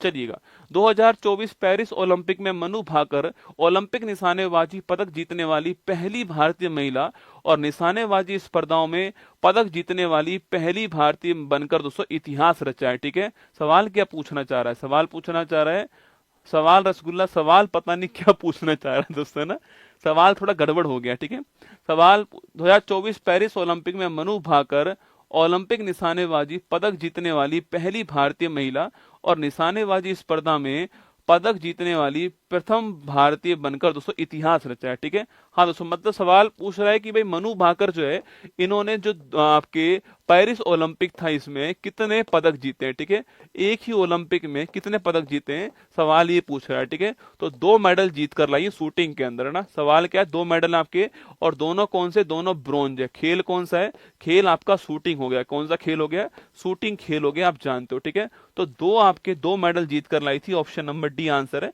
बाकी सवाल कुछ भी और भी बन सकता है। ठीक है, मनु भाकर के अलावा आप जानते हो कि भाई ये जो अवार्ड है आपके, ये जो ओलंपिक है, ये ओलंपिक, एक ओलंपिक का सवाल, एक पैरालंपिक का सवाल, आपके एक पैरालंपिक का सवाल, एक एशियन गेम्स का सवाल, एक आपके कॉमनवेल्थ गेम्स जो है इसका सवाल जो है ये आपके एग्जाम में निश्चित ही पूछता है। ठीक है, ये चारों सवाल पूछता है, इन चारों का हम पूरा इतिहास क्या है, वर्तमान क्या है, भविष्य क्या है, चारों के बारे में बात करेंगे। ठीक है, अभी आप जानते हो इस वाले ओलंपिक में हमारे पास 0+1+5 हमारे पास पदक आते हैं। ठीक है, 1 सिल्वर नीरज चोपड़ा का आता है और 5 ब्रोंज किसके, मनु भाकर के, मनु भाकर प्लस सरबजोत सिंह के, स्वप्निल कुशाले के, इसके अलावा आपके दोस्तों, इसके अलावा भारतीय हॉकी टीम को, और आपके दोस्तों एक कौन, आपके सहरावत जो है उनके आते हैं। ठीक है, तो ये 5 हमारे पास ब्रोंज आते हैं, हम बात करेंगे इसकी। ठीक है, पूरा आपको सारी बातें लिखाऊंगा ओलंपिक की, पर इसका आंसर आप 2 लगाइए ना। ये देखो कैसलिंग निम्नलिखित में से किस खेल से संबंधित है, एसएससी सीजीएल का सवाल है। ठीक है, एसएससी सीजीएल का सवाल आपके सामने यहाँ पर है कि जो कैसलिंग है इसमें से कौन सा खेल है, ठीक है। अब मुझे ये बताओ, आपने स्पोर्ट्स में ये तो पढ़ लिया कि ओलंपिक कहाँ हुआ है, पैरा ओलंपिक कहाँ हुआ है, कौन पदक जीता है, ठीक है। आपने ये पढ़ा कि जो ऑटोबायोग्राफी आपके खिलाड़ियों की वो कौन कौन सी, ठीक है। आपने खेल का ग्राउंड कौन सा है ना, ग्राउंड कौन सा है, खेल की ट्रॉफी कौन कौन सी है, और खेल के महत्वपूर्ण खिलाड़ी कौन कौन से, ठीक है। सवाल आपके सामने ये है कि कैसलिंग जो है इसका संबंध किससे है, ठीक है। चेस से, टेनिस से, टेबल टेनिस से और बिलियर्ड से।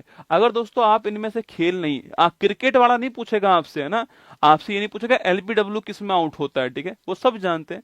सवाल उसने क्या पूछा, सवाल पूछा उसने कि कैसलिंग का संबंध, और आप में से अधिकांश इन चारों में से कोई भी खेल नहीं खेलते होंगे, ठीक है। खेल खेलते भी होंगे तो आप ये तो नहीं जानते होंगे कैसलिंग कौन सा है रसगुल्ला, ना दोस्तों। कैसलिंग सब करते जरूर हैं आपके। अगर आपने दोस्तों कभी चेस खेला हो दोस्तों, आपके उस चेस में दोस्तों खेलते समय देखना दोस्तों, आपके यह चेस बोर्ड दोस्तों आपके होता है, आपके इस चेस बोर्ड में दोस्तों आपके यहाँ पर सो राजा होता है, सो यहाँ पर राजा होता है, और दोस्तों मान लो यहाँ पर दोस्तों हाथी है दोस्तों, ना यहाँ पर हाथी है। और कभी ऐसी सिचुएशन दोस्तों आ जाए कि यहाँ से दोस्तों आपकी यहाँ से सीधा चेक दोस्तों आ जाए, ठीक है, यहाँ से सीधा चेक राजा के ऊपर आ जाए, तो हम क्या करते हैं आपके, हम दोस्तों इसको यहाँ पर कर देते हैं और इसको यहाँ पर करते हैं ना। चेस कौन कौन खेलता है आप में से वो बताओ मुझे, कौन कौन चेस खेलता है दोस्तों, ना कौन कौन चेस खेलता है आप में से, ना वो ये बात जानते होंगे। जब राजा के ऊपर जो है कोई समस्या आती, या हमें लगता है कि भविष्य में इस वाली पोजीशन पर समस्या आ सकती है, तो हम उस समय क्या करते हैं, हम उस समय जो पास वाला खिलाड़ी होता है इसको ओपन करने के लिए ना, इसको ओपन करने के लिए हम जो है उसको यहां पर कर देते हैं और इसको यहां शिफ्ट कर देते हैं, ठीक है। इसे बोलते हैं कैसलिंग करना, ठीक है, जो किसके साथ होती है, आपके जो राजा जो होता है इसके साथ होती है दोस्तों, ना। तो कैसलिंग के आपके ये शिफ्ट करना होता है, दो चाल एक साथ चलना होता है, दो मूव एक साथ चलते हैं इसके अंदर आपके, और राजा के साथ ही आपके होता है, ठीक है। तो लिखिएगा शतरंज खेल है, चिंता मत कीजिए, सारी चीजें पढ़ाएंगे आपको ना, ये बहुत ही इंपॉर्टेंट क्वेश्चन है, और ये पहली बार नहीं आया, इससे पहले भी ये बहुत बार एग्जाम में आ चुका सवाल है, ठीक है। तो कैसलिंग शतरंज का होता है, ऑप्शन नंबर 1 करेक्ट आंसर, ठीक है। क्रोएशिया की राजधानी क्या है दोस्तों, ना ये सवाल आपके सामने Uttar Pradesh police constable exam हुआ था, वहां पर ये सवाल पूछा गया कि जो क्रोएशिया है इसकी राजधानी क्या है, ठीक है। बीजिंग है, काठमांडू है, कंधार है और जाग्रेब है, ठीक है। तो देखो क्रोएशिया की राजधानी क्या है, बीजिंग चीन की है, काठमांडू नेपाल की है, कंधार कहीं की भी नहीं है, और Zagreb option number D answer हो गया आपके, जाग्रेब क्रोएशिया की राजधानी है, option number D correct answer, ठीक है। चलिएगा क्वेश्चन नंबर 27 देखिए, भारत के पड़ोसी देश बांग्लादेश की मुद्रा क्या है दोस्तों, ना। तो देश की राजधानी का सवाल भी आपके सामने यहाँ पर है, और इस देश का जो आपके इसके अलावा मुद्रा वाला सवाल वो भी आपके सामने यहाँ पर, ठीक है। तो बांग्लादेश की राजधानी कौन सी, सवाल आपके सामने यहाँ पर, युआन है, और मुद्रा कौन सी, युआन है, गुलट्रम है, कियात है, टका है, ठीक है। चारों ही महत्वपूर्ण करेंसी है ना, ये चारों ही महत्वपूर्ण करेंसी आपके। चाहे युआन पूछूं आपसे तो युआन करेंसी कहाँ की बेटा, ये पीडीएफ में आपको ऐप में डलवा दूंगा, ठीक है, चिंता मत कीजिए ना, क्लास खत्म होती पीडीएफ आपको ऐप में मिल जाएगी ना। तो युआन कहाँ की, चाइना की है, ठीक है। गुलट्रम पूछूं आपसे कहाँ की है, भूटान, कहाँ की, भूटान की, ठीक है। कियात कहाँ की, कियात आपके म्यांमार की है ना, कियात आपके म्यांमार के, ठीक है। टका कहाँ की है, बांग्लादेश की, ऑप्शन नंबर डी आंसर, ठीक है। तो बांग्लादेश की मुद्रा का नाम टका हो गया, ऑप्शन नंबर डी, और राजधानी ढाका हो गई, ठीक है। तो राजधानी और मुद्रा ये आपको यहाँ पर पढ़ाई जाएंगी, वही आपके क्वेश्चन है, ऑप्शन नंबर डी है ना। चलिए क्वेश्चन नंबर 28 देखिए, नवंबर 2021 में सरकार ने 15 नवंबर को जनजातीय गौरव दिवस के रूप में घोषित किया है, यह दिन निम्नलिखित में से किस आपके सेनानी की जयंती है, ठीक है।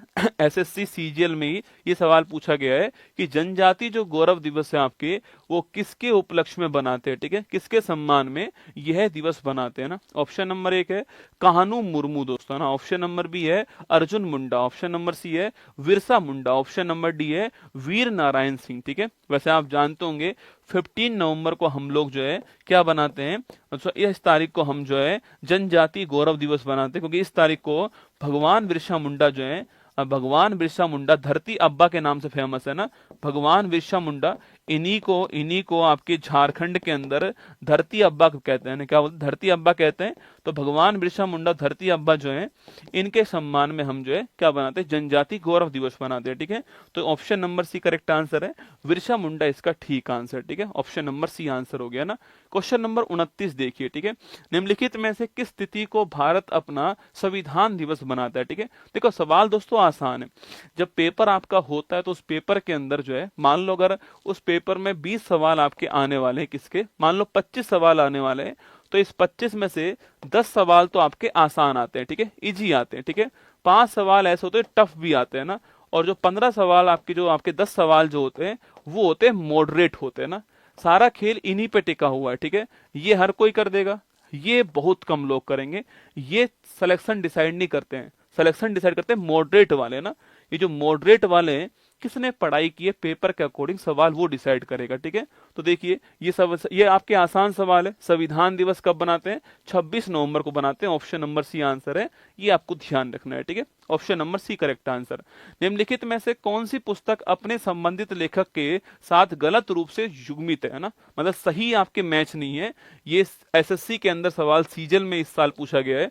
वाई आई एम एनिथिस्ट, ये भगत सिंह की पुस्तक है। हिंद स्वराज महात्मा गांधी जी की लिखा हुआ है। गीतांजलि रविन्द्रनाथ टैगोर जी की लिखा हुआ है। The Discovery of India Subhash Chandra Bose की लिखा हुआ है। सवाल पूछ रहा है कौन सा ठीक आपके मैच नहीं है ना, 1 2 3 4 200 ऑप्शन। ठीक है, अच्छा एक बात और बताऊं आपको, अगर आपको ऐसा लगता हो कि मुझे तो पूरा स्टैटिक वाला पोर्शन आता है, तो यकीन मानना मेरे पास 40 वो सवाल भी हैं जिसमें से आप 2-4 सवाल ही कर पाओगे। ठीक है, देखिए मैं आपके सामने क्या प्रेजेंट कर रहा हूं, इस बात से तय होता है कि आप कितना आंसर करके आओगे। ठीक है, मैंने आपसे कहा कि मैंने ये सोच लिया कि यार आपको पहली क्लास में इतना कठिन वाला मामला दिखा दूंगा कि आप डर जाओगे। ठीक है, आपको लगना चाहिए कि भाई ये तो टॉपिक जो है सच में ही आपके बहुत टफ है, और इसका तो कोर्स लेना ही पड़ेगा रसगुल्ला, बिना कोर्स काम नहीं चल पाएगा ना। एक तरीका तो ये मेरे पास में कि टफ से टफ निकाल करके, दोस्तों इतिहास में इतने सारे आपके व्यक्ति हैं, किसी की बुक पूछ लूं मैं आपसे तो आपको तो समस्या हो जाएगी जान को कि भाई ये सवाल कहां से आ गया।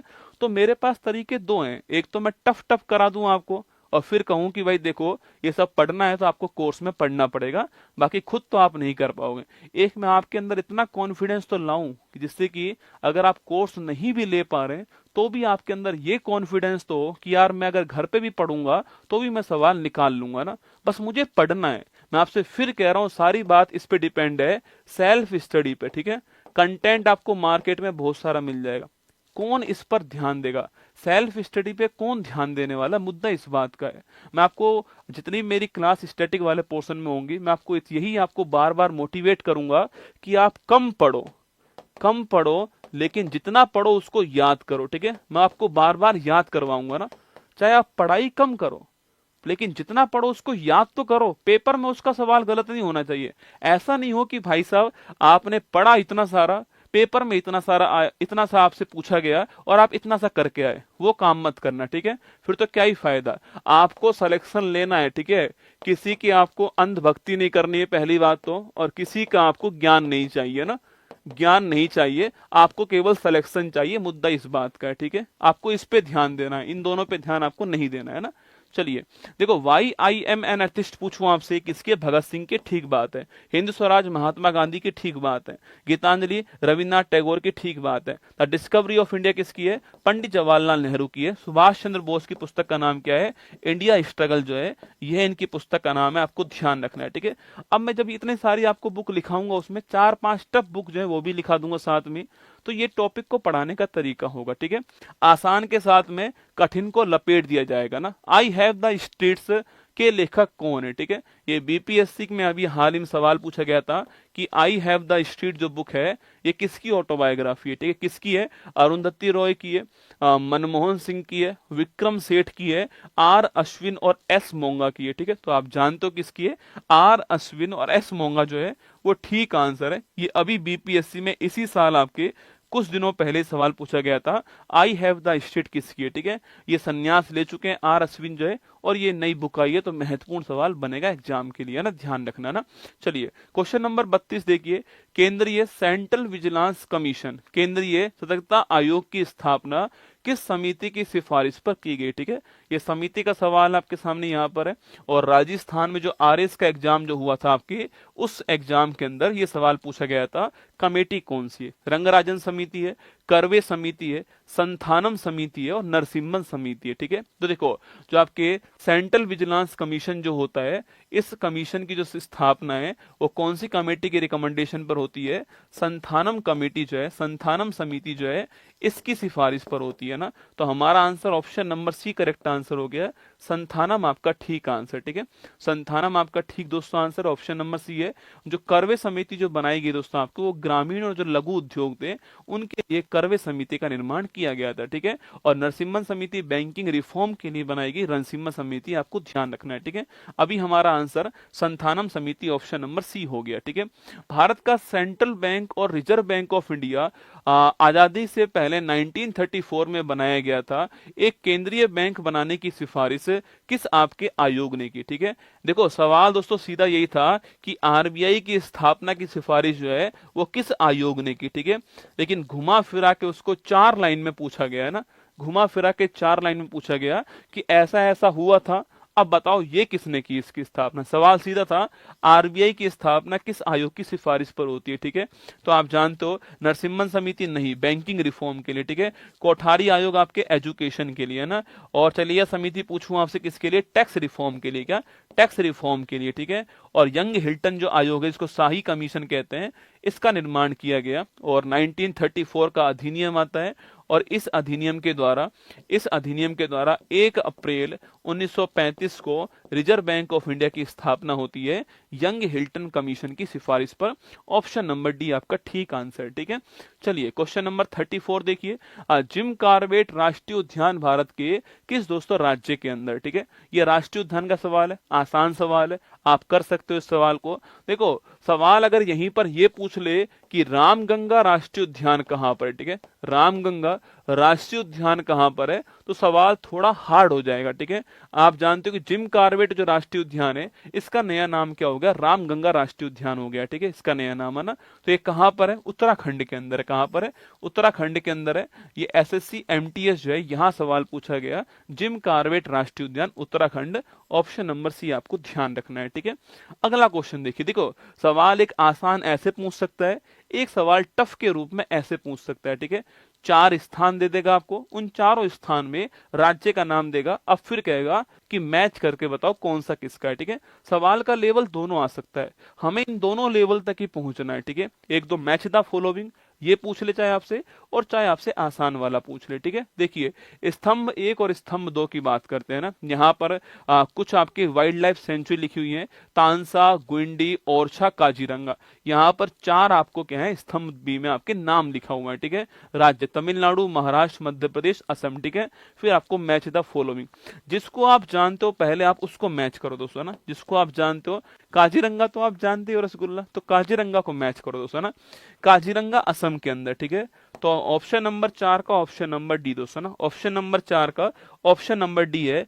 यहां पर है, यहां पर है, यहां पर है। ठीक है, मतलब ऑप्शन नंबर 3 तो हमारा आंसर होगा ही नहीं दोस्तों ना, ऑप्शन नंबर 3 तो हमारा आंसर होना नहीं है। ये तो आपको समझ में दोस्तों आ चुका है। ठीक है, आप देखिए दोस्तों ना, ये तानसा पूछू कहां पर आपके, तो तानसा आपके दोस्तों कहां पर है? अच्छा, सो ओरछा पूछूं आपसे, सो ओरछा जानते हो आप दोस्तों, ओरछा के बारे में जानते हो आप लोग? ओरछा कहां पर दोस्तों आपके, ये ओरछा वाला कहां पर है? ओरछा मध्य प्रदेश के अंदर। सब शायद आपने कभी नाम सुना होगा कि ओरछा, दोस्तों मध्य प्रदेश के अंदर। ठीक है, तो सी का आपके सी होगा ना, 3 का आपके सी होगा, तो 3 का सी दोस्तों यहां पर भी है और यहां पर भी है। ठीक है, मतलब ये वाला ऑप्शन भी आपका कट हो गया। ठीक है, ये वाला ऑप्शन गलत हो गया आपके सामने दोस्तों ना। तो ओरछा कहां पर है? मध्य प्रदेश में। ठीक है, और तानसा पूछूं आपसे, ये कहां से? तानसा आपके महाराष्ट्र में। कहां पर है? तानसा महाराष्ट्र में हो गया, तो ए का आंसर आपके ऑप्शन नंबर बी हो गया। ठीक है, और गुंडी कहां? गुंडी आपके तमिलनाडु के अंदर। ठीक है, गुंडी तमिलनाडु। अब ऐसा नहीं करना है कि गुरुजी मैंने ये सवाल पढ़ा और मैंने इसका ये आंसर लगा लिया और मेरा जितना में ठीक हो गया मैंने कर लिया। चारों ऑप्शन पढ़ने, इन चारों ऑप्शन को अपनी कॉपी में नोट करना है। ठीक है, किसी भी आप दोस्तों टॉपर से पूछोगे ना कि पेपर कैसे सॉल्व करना है, तो वो आपसे ये बोलता है कि जो क्वेश्चन आपसे नहीं आते उन क्वेश्चन को अपनी कॉपी के अंदर नोट करो। ठीक है, और साथ में जो उसकी व्याख्या है उस व्याख्या को भी आपको देखना है और फिर उसको कॉपी में नोट करना है, ठीक है। ये दोनों काम करने पड़ेंगे आपको ना, ये सारे काम मैं कराऊंगा आपको बैच के अंदर जो है। प्रीवियस ईयर क्वेश्चन पेपर के आधार पे पूरा कंटेंट पढ़ाऊंगा, क्वेश्चन क्या बन सकते हैं वो आपको लिखाऊंगा, और कहाँ महत्वपूर्ण आपको वो भी पढ़ाऊंगा, ठीक है। चलिए क्वेश्चन नंबर 36 देखिए, भारत के पहले रक्षा मंत्री कौन थे, ठीक है। ये इस साल ही एसएससी स्टेनोग्राफर में सवाल पूछा गया है। कैलाश नाथ काटजू थे, बलदेव सिंह थे, वाईवी चौहान थे, या स्वर्ण सिंह थे, ठीक है। तो भारत के पहले रक्षा मंत्री कौन है, वित्त मंत्री कौन है, ये सवाल एग्जाम में पूछता है ना। विधि मंत्री कौन है, पहली महिला मंत्री कैबिनेट मंत्री कौन बनती है, स्वास्थ्य मंत्री कौन बनते हैं, तो Baldev Singh option number B answer हो गया हमारा।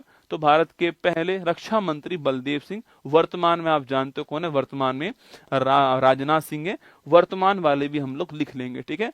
तो ये आपको अब पहले खाद्य मंत्री, कृषि मंत्री कौन थे, पहले रेलवे के मंत्री कौन थे, वो सारी बातें, ठीक है। चलिए क्वेश्चन नंबर 37 जो है, निम्नलिखित में से कौन स्वतंत्र भारत के पहले महान्यायवादी, फर्स्ट अटॉर्नी जनरल थे, ठीक है। पहले महान्यायवादी कौन थे ना, हीरालाल जी कानिया, शौली सोराब जी, एमसीसी तलवाड़, या एमबी गुप्ता, ठीक है। 4 ऑप्शन है। सवाल पूछ रहा है कि भारत के पहले महान्यायवादी कौन थे आपके, तो भारत के पहले अटॉर्नी जनरल आप जानते हो आर्टिकल कौन सा, आर्टिकल 76 हो गया। और भारत के पहले अटॉर्नी जनरल कौन थे, एमसीसी तलवाड़ जो भारत के पहले अटॉर्नी जनरल थे। Option number C correct answer हो गया, ठीक है। और ये कौन थे, भारत के पहले मुख्य न्यायाधीश थे, कौन थे, हीरालाल जी कानिया साहब जो भारत के पहले मुख्य न्यायाधीश थे, ठीक है। और ये भारत के पहले महान्यायवादी, option number D, option number C आपको ध्यान रखना है, ठीक है। क्वेश्चन नंबर 38 देखिएगा, भारत के संविधान की 6ठी अनुसूची में निम्नलिखित में से कौन सा राज्य शामिल, ठीक है। तो अनुसूची का सवाल ही पूछ सकता है आपसे कि भाई 6ठी अनुसूची में कौन सा राज्य है, ठीक है। आपने याद किया हुआ है कि भाई ये वाले राज्य हैं, ठीक है। ATMM आपने याद किया हुआ है कि ये जो राज्य हैं वो 6ठी अनुसूची के अंदर आते हैं, ठीक है। मतलब कि दोस्तों N से कोई भी राज्य नहीं आता है, ठीक है। A से आता है, M से आता है, M से आता है, पर N से कोई भी राज्य नहीं आता है दोस्तों ना। ठीक बात है आपके।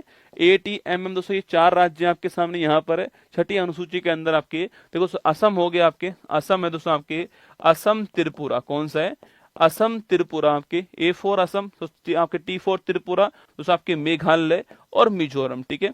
मेघालय मिजोरम ये 4 राज्य यहाँ पर आते हैं, ठीक है। तो अरुणाचल प्रदेश आपके, अच्छा सवाल पूछ रहा है कौन सा राज्य आता है, ठीक है। मैं यही तो कहूँ यार कि मणिपुर भी नहीं आता है रसगुल्ला दोस्तों, तो नागालैंड नहीं आता है, ठीक है। मणिपुर आपके नहीं आता है ना, अरुणाचल प्रदेश नहीं आता है, ठीक है। तो कौन आता है, मिजोरम आता है, ऑप्शन नंबर सी आंसर, ठीक है। मिजोरम। देखो सवाल कभी कभी आसान होता है, पर हम जो है इतनी जल्दबाजी में होते हैं कि उस सवाल को गलत करने का प्रयास पूरा करते हैं, ठीक है। वही क्वेश्चन यहाँ पर होता। अब अगर मैंने यहाँ पर ये पढ़ लिया होता, सोच के देखो, मैंने पढ़ा था यहाँ पर कि नहीं आता है और मेरा दिमाग सारा नागालैंड के अंदर था, मैं नीचे देखने वाला नहीं था दोस्तों ना। तो नागालैंड जो है आपके ध्यान, नागालैंड जो है वो आंसर नहीं है। सवाल पूछ रहा है कौन सा शामिल है, ठीक है। तो शामिल कौन सा, मिजोरम है। ये 4 राज्य शामिल है, ठीक है। इसको आपको लिखा देंगे ना। भारत में पहला भाषाई आधार पे बनने वाला राज्य कौन सा दोस्तों ना, कब स्थापित हुआ, ठीक है। अच्छा पहला भाषाई राज्य कौन सा आपके, ये मैं आपको लिखाता हूँ। राज्य की जो राज्य व्यवस्था होगी ना, मैंने आपसे कहा था ना कि वहां मैं आपको लिखाऊंगा कि उस राज्य की स्थापना कब हुई है, ठीक है। वही सवाल है कि जो आपके आंध्र प्रदेश है वो भारत का पहला लैंग्वेज के आधार पे बनने वाला राज्य था, आप जानते हो, ठीक है। अच्छा वो कब बना, आपके 1953 के अंदर बनता। ऑप्शन नंबर डी आंसर आपको छापना है। और एक लंबा अनशन चलता, उस अनशन के बाद में ये बनाया गया, ऑप्शन नंबर डी दोस्तों ना। और इससे पहले एक कमीशन बना था आपके, इसका नाम था फजल अली कमीशन। क्या नाम था, फजल अली आयोग बनाया गया था। और ये जो फजल अली आयोग है आपके, ये 1953 में बनाया गया। फजल अली खुद इसके अध्यक्ष थे, आप जानते हो। इसको हम राज्य पुनर्गठन आयोग कहते हैं। और फिर इसी के बाद में एक संविधान संशोधन होता है, 7वां संविधान संशोधन 1956, आपको ध्यान रखना है, ठीक है। 14 राज्य और 6 यूटी बनते हैं। ये सारी बातें हम लोग करेंगे इसमें ना। क्वेश्चन नंबर 40 देखिए, गुजरात के निम्नलिखित में से किस जिले में स्टैच्यू ऑफ यूनिटी, दोस्तों इस तरह ना देखो, प्रमुख पर्यटक स्थल, ठीक है। प्रमुख पर्यटक जो स्थल है आपके, सवाल वो ही पूछ सकता है आपके, ठीक है। जैसे स्टैच्यू ऑफ यूनिटी वाला सवाल यहाँ पर है कि गुजरात में दोस्तों कौन सी नदी आप जानते हो, जो नदी का नाम कौन सा, नदी का नाम आपके नर्मदा नदी, ऑप्शन नंबर बी आंसर, ठीक है। तो यहाँ आपके नदी का नाम पूछूं आपसे, नदी का दोस्तों नाम यही है आपके।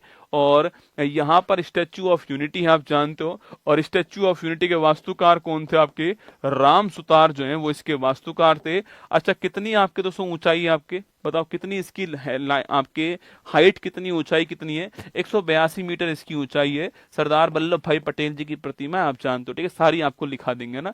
भारत का राष्ट्रीय विरासत पशु कौन सा है? ठीक है, लास्ट सवाल आपके सामने, भारत का राष्ट्रीय विरासत पशु कौन सा है, ये सवाल पूछ सकता है। ठीक है, जो भी हमारे राजकीय चिन्ह है, जो भी हमारे नेशनल आपके जितने भी आपके राजकीय चिन्ह है, कोई राष्ट्रीय विरासत पशु है, कोई राष्ट्रीय जलीय पशु है, जो भी हमारे हैं उनके वैज्ञानिक नाम के, वो सारा क्वेश्चन यहाँ बनता है। ठीक है, तो आप जानते हो जो हाथी है, एलिफेंट जो है, इस एलिफेंट को हमने नेशनल हेरिटेज एनिमल बनाया था।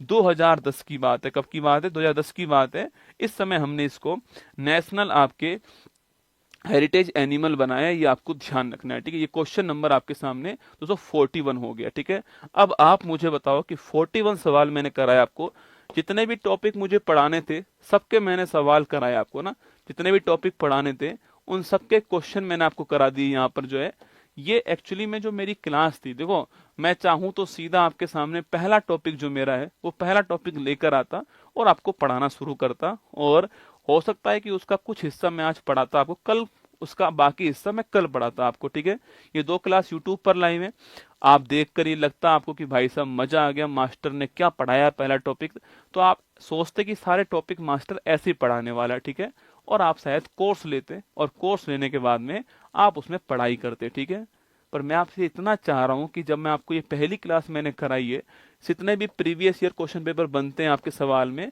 वो सारे टाइप मैंने आपको पढ़ा है। अब आप खुद का मूल्यांकन कीजिए, एक बार असेसमेंट कीजिए 10 मिनट बैठ करके कि आपको कौन कौन से टॉपिक में समस्या है, या आपको ये सवाल टफ लग रहे हैं, या आप सवालों को भूल रहे हो, सवालों का आंसर भूल रहे हो, या सिली मिस्टेक कर रहे हो। अलग अलग तरीके हो सकते हैं सवाल गलत होने के। ठीक है, एक तरीका है कि आपको सवाल के बारे में नो आइडिया, पता ही नहीं था आपको टॉपिक कौन सा है, सवाल कौन सा है, आपको आइडिया नहीं है। ठीक है, एक क्वेश्चन बन सकता है आपके सामने कि आपने कोई बारीक आपकी गलती कर दी, मिस्टेक कर दी, उससे आपका सवाल गलत हो गया, आप जानते तो थे पर आपने मिस्टेक कर दी। ठीक है, एक तरीका है कंफ्यूजन हो गया आपको ना कि ये होगा या ये होगा, ये कंफ्यूजन आपके दिमाग में हो गया जिससे गलती कर दी। ठीक है, और एक तरीका है कि जल्दबाजी में आपने गलती की है। ठीक है, आपको आता था पर जल्दबाजी में आपने गलती कर दी। ये 4 तरीके हो सकते हैं। ठीक है, अगर दोस्तों आप यहां पर हो कि आपको कोई आइडिया नहीं था, तो मैं आपको विश्वास दिलाता हूं कि मेरी क्लास यहां पर आपके लिए होगी, है ना। अगर आप इस कंडीशन में हो कि आपने मान लो 41 में से आपने मान लेते हैं 25 सवाल ठीक करे, 30 सवाल ठीक करे, और बाकी सवाल का आपको कोई आइडिया ही नहीं था ना, कोई आइडिया नहीं था, तो ये मेरा वादा आपसे रहा कि मैं आपको इसमें मजबूत कर दूंगा कि आपके सामने सवाल आएगा तो वो आप अपनी गलती से गलत करके आओगे। ऐसा नहीं होगा कि आप उसके बारे में जानते नहीं हो दोस्तों ना, ऐसा नहीं होगा कि आप जानते नहीं हो उस सवाल के बारे में, आप अपनी गलती से सवाल गलत करके आओगे, वो हो सकता है। जानते नहीं हो ये वाला फैक्टर नहीं होगा, ये मेरा आपसे वादा रहा। ठीक है, जैसे कैसलिंग है, कैसलिंग है, आप कैसलिंग आप नहीं जानते हो, पर मैं आपको बहुत सारे नाम लिखाऊंगा तो आप जान जाओगे ना। तो ये काम के लिए क्लास आपके लिए महत्वपूर्ण है। ठीक है, मिस्टेक मैंने की है, इसके लिए आपको खुद के अंदर सुधार करना पड़ेगा, और इन तीनों गलतियों के लिए आपको प्रीवियस ईयर क्वेश्चन पेपर करने पड़ेंगे। ठीक है, इन तीनों गलती के लिए क्लास नहीं होती है, इन तीनों गलती के लिए प्रीवियस ईयर क्वेश्चन पेपर होते हैं, इस वाली गलती के लिए क्लास होती है। अब आप तय कीजिए आप किस कैटेगरी में आते हैं। आपको लगता है कि मैं इस कैटेगरी में आता हूं, तो इसके लिए प्रीवियस ईयर क्वेश्चन पेपर होते हैं, प्रैक्टिस आपको करनी पड़ेगी। अगर आप इस कैटेगरी में हैं तो निश्चित मान के चलना आप स्टैटिक जीके के सबसे बेहतरीन बैच के अंदर, ये मेरा वादा रहा। ठीक है, पर मैं आपसे ये भी कह रहा हूं कि मैं आपको ये तो कराऊंगा ही, पर मैं हर टॉपिक में आपको ये PYQ जो है कराने वाला हूं, जिससे कि आप इसमें मजबूत हो जाओ। बस संडे को आपको टेस्ट देना है। ठीक है, संडे को मेरा जितने भी टेस्ट होंगे ऐप के अंदर, वो सारे टेस्ट आपको देने, हर टेस्ट को अटेम्प्ट करना है। कोई भी ठीक हो नहीं हो वो अलग बात है, आपको टेस्ट जरूर देने संडे के अंदर। ये मैंने चाहता तो मैं पहली क्लास में पहला टॉपिक पढ़ाता आपको, पर मैं आपका मूल्यांकन करने के लिए मैंने आपको सवाल कराए कि आप अपना मूल्यांकन कर लो एक बार, कि आप कितना पानी में हो, कितना आप सीख रहे हो, कितना आप नहीं सीख रहे हो, कितना आप जो है यहाँ पर गलत कर रहे हो। ठीक है, इसलिए मैंने आपको ये सारे सवाल कराए, जो हम कल आपके सामने यहाँ पर आएंगे, ये पूरी PDF आपको मिल जाएगी। ठीक है, तो कल जो है हमारा पहला टॉपिक जो है हमारा वो शुरू करने वाले हैं, और पहला टॉपिक जो हमारा रहने वाला है वो रहेगा हमारा क्लासिकल डांस, क्लासिकल डांस ये टॉपिक हमारा रहने वाला है, और क्लासिकल लैंग्वेज, ठीक है। तो क्लासिकल डांस और क्लासिकल लैंग्वेज जो है ये हमारा फर्स्ट टॉपिक जो है रहने वाला है। कल हम यहाँ से हमारी शुरुआत करने वाले हैं, ठीक है। कल वाली क्लास भी आपकी यूट्यूब पर रहने वाली है, और फिर जो मंडे वाली क्लास है आपकी, वो आपकी कहाँ से रहेगी, वो आपकी जो है आपकी ऐप के अंदर रहने वाली है। तो ये 20 टॉपिक हैं, मेरे साथ आपको पढ़ने में इनको 25 क्लास लगने वाली है। आप चिंता मत कीजिए, अगर मैंने आपको एक क्लास पढ़ाई है, अगर मैंने आपसे कहा है कि मैं एक मंथ क्लास लूंगा, तो अगर मुझे उसमें 5 दिन एक्स्ट्रा भी क्लास लेना पड़े तो कोई दिक्कत वाली बात नहीं, मैं उसको लूंगा, ठीक है। आप टेंशन मत लीजिए। कल भी क्लास आपकी यूट्यूब पर रहने वाली है, कल मॉर्निंग वाली क्लास भी यूट्यूब पर रहेगी आपकी, और शाम वाली जो क्लास है आपकी वो भी यूट्यूब पर रहने वाली है। ये सूचना आपके लिए। अच्छा, आप में से कौन कौन ऐसा जो स्टैटिक पहली बार ही पढ़ने वाला है, आपने इससे पहले स्टैटिक वाला पोर्शन नहीं पढ़ा है, ठीक है। बताओ कौन कौन है जिसने स्टैटिक वाला पोर्शन आज से पहले कभी पढ़ा ही नहीं है। हाँ, ये सारे सवाल देखे तो हैं उसने कि पेपर में आते हैं, पर कभी पढ़ने का प्रयास नहीं करा स्टैटिक वाला पोर्शन। आप में से वो कौन कौन है बताओ। कोर्स चल रहा है, आप ऐप पर देख लेना कोर्स की रेट क्या, सारी चीज आपको वहां मिल जाएंगी, ठीक है। मैंने वहां पर उसको लगवा रखा है, आप वहां चेक कर लीजिएगा ना। वही है 329 आपके मास 3.0 की प्राइस है, और 99 तिरंगा की है, और यही प्राइस आपके गौरव दर्शन बैच की है। यही वाली प्राइस है ना, यही आपके अगले 4 डेज जो है यही प्राइस आपकी रहने वाली है, ठीक है। अच्छा, बहुत सारे बच्चे जो पहली बार ही पढ़ रहे हैं ना, कोई बात नहीं। देखो, आज आप हो सकता है इन सबसे पीछे हो ना, लेकिन आज से 25 दिन बाद, 30 दिन बाद आप इनके बराबर होंगे। बस आप लगातार उस चीज को मेरे साथ फॉलो करना, आप इनके बराबर आ जाओगे, ठीक है। बस आपको फॉलो करना है ना। जो मैं कहूं कि यार ये याद करने आना, याद करके आना है, तो याद करके आना है उसको, ठीक है। जब मैं कहूं कि यहाँ पर रिवाइज करना है तो रिवाइज करना है, मैं कहूं कि प्रीवियस ईयर क्वेश्चन पेपर करने हैं तो आपको करने हैं, ठीक है। ये सारे काम आपको करने हैं, तो आप इनके बराबर आ जाओगे। आप अपना खाली दिमाग लेकर आना यहाँ पर, मैं उसमें भर के आपको भेजूंगा, और फिर जो है आप चेक करना कि आप कितने सवाल कर पा रहे हो एग्जाम के अंदर, ठीक है। तो समय हो चुका, अरे 4:30 बज गए क्या, चलो कोई बात नहीं। तो 4:30 बज चुके हैं, कोई बात नहीं। तो मैंने आपको टॉपिक क्या था, ये मतलब ऐसी टाइप की क्लास भी आपने पहली बार ही देखी होगी जिसमें मैंने आपको टॉपिक क्या है और उस टॉपिक के सवाल क्या बन सकते हैं वो मैंने आपको पहली क्लास में पढ़ा है, कि ये टॉपिक थे और इस टॉपिक के ये सवाल बन सकते हैं आपके सामने। मतलब होता यह है कि जब टॉपिक हम शुरू करते हैं तो हमारा पहली क्लास में पहला टॉपिक आता है, ठीक है। ऐसा ही होता है हमारे साथ में, मैं भी ऐसा ही करता था पहले भी आपके, पर मुझे लगा कि पहले जरूरी इस बात की है कि पेपर में सवाल पूछता कैसे है वो आपको पता होना चाहिए। तो मैंने प्रयास करा। बताओ कैसी लगी पहली क्लास आपको आज जो है, पहली क्लास कैसी लगी आपको, अच्छी लगी क्लास आपको?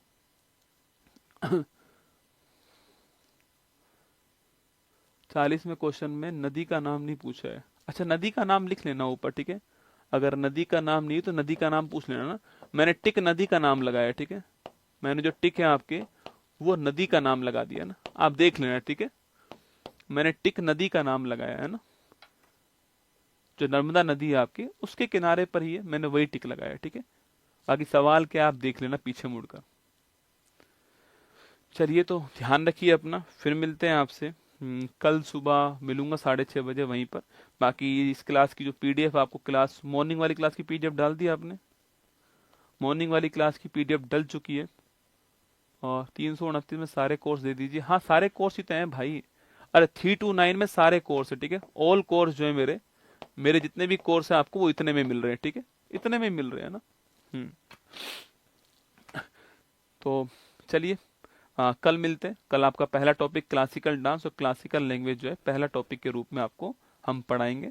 और मॉर्निंग में 10 बजे आपकी वर्ल्ड मैप की क्लास होने वाली, जिसमें मैंने आज सुबह आपको जो है आ, अक्षांश देशांतर टॉपिक शुरू किया था, कल हम उसको पूरा करने वाले हैं, ठीक है।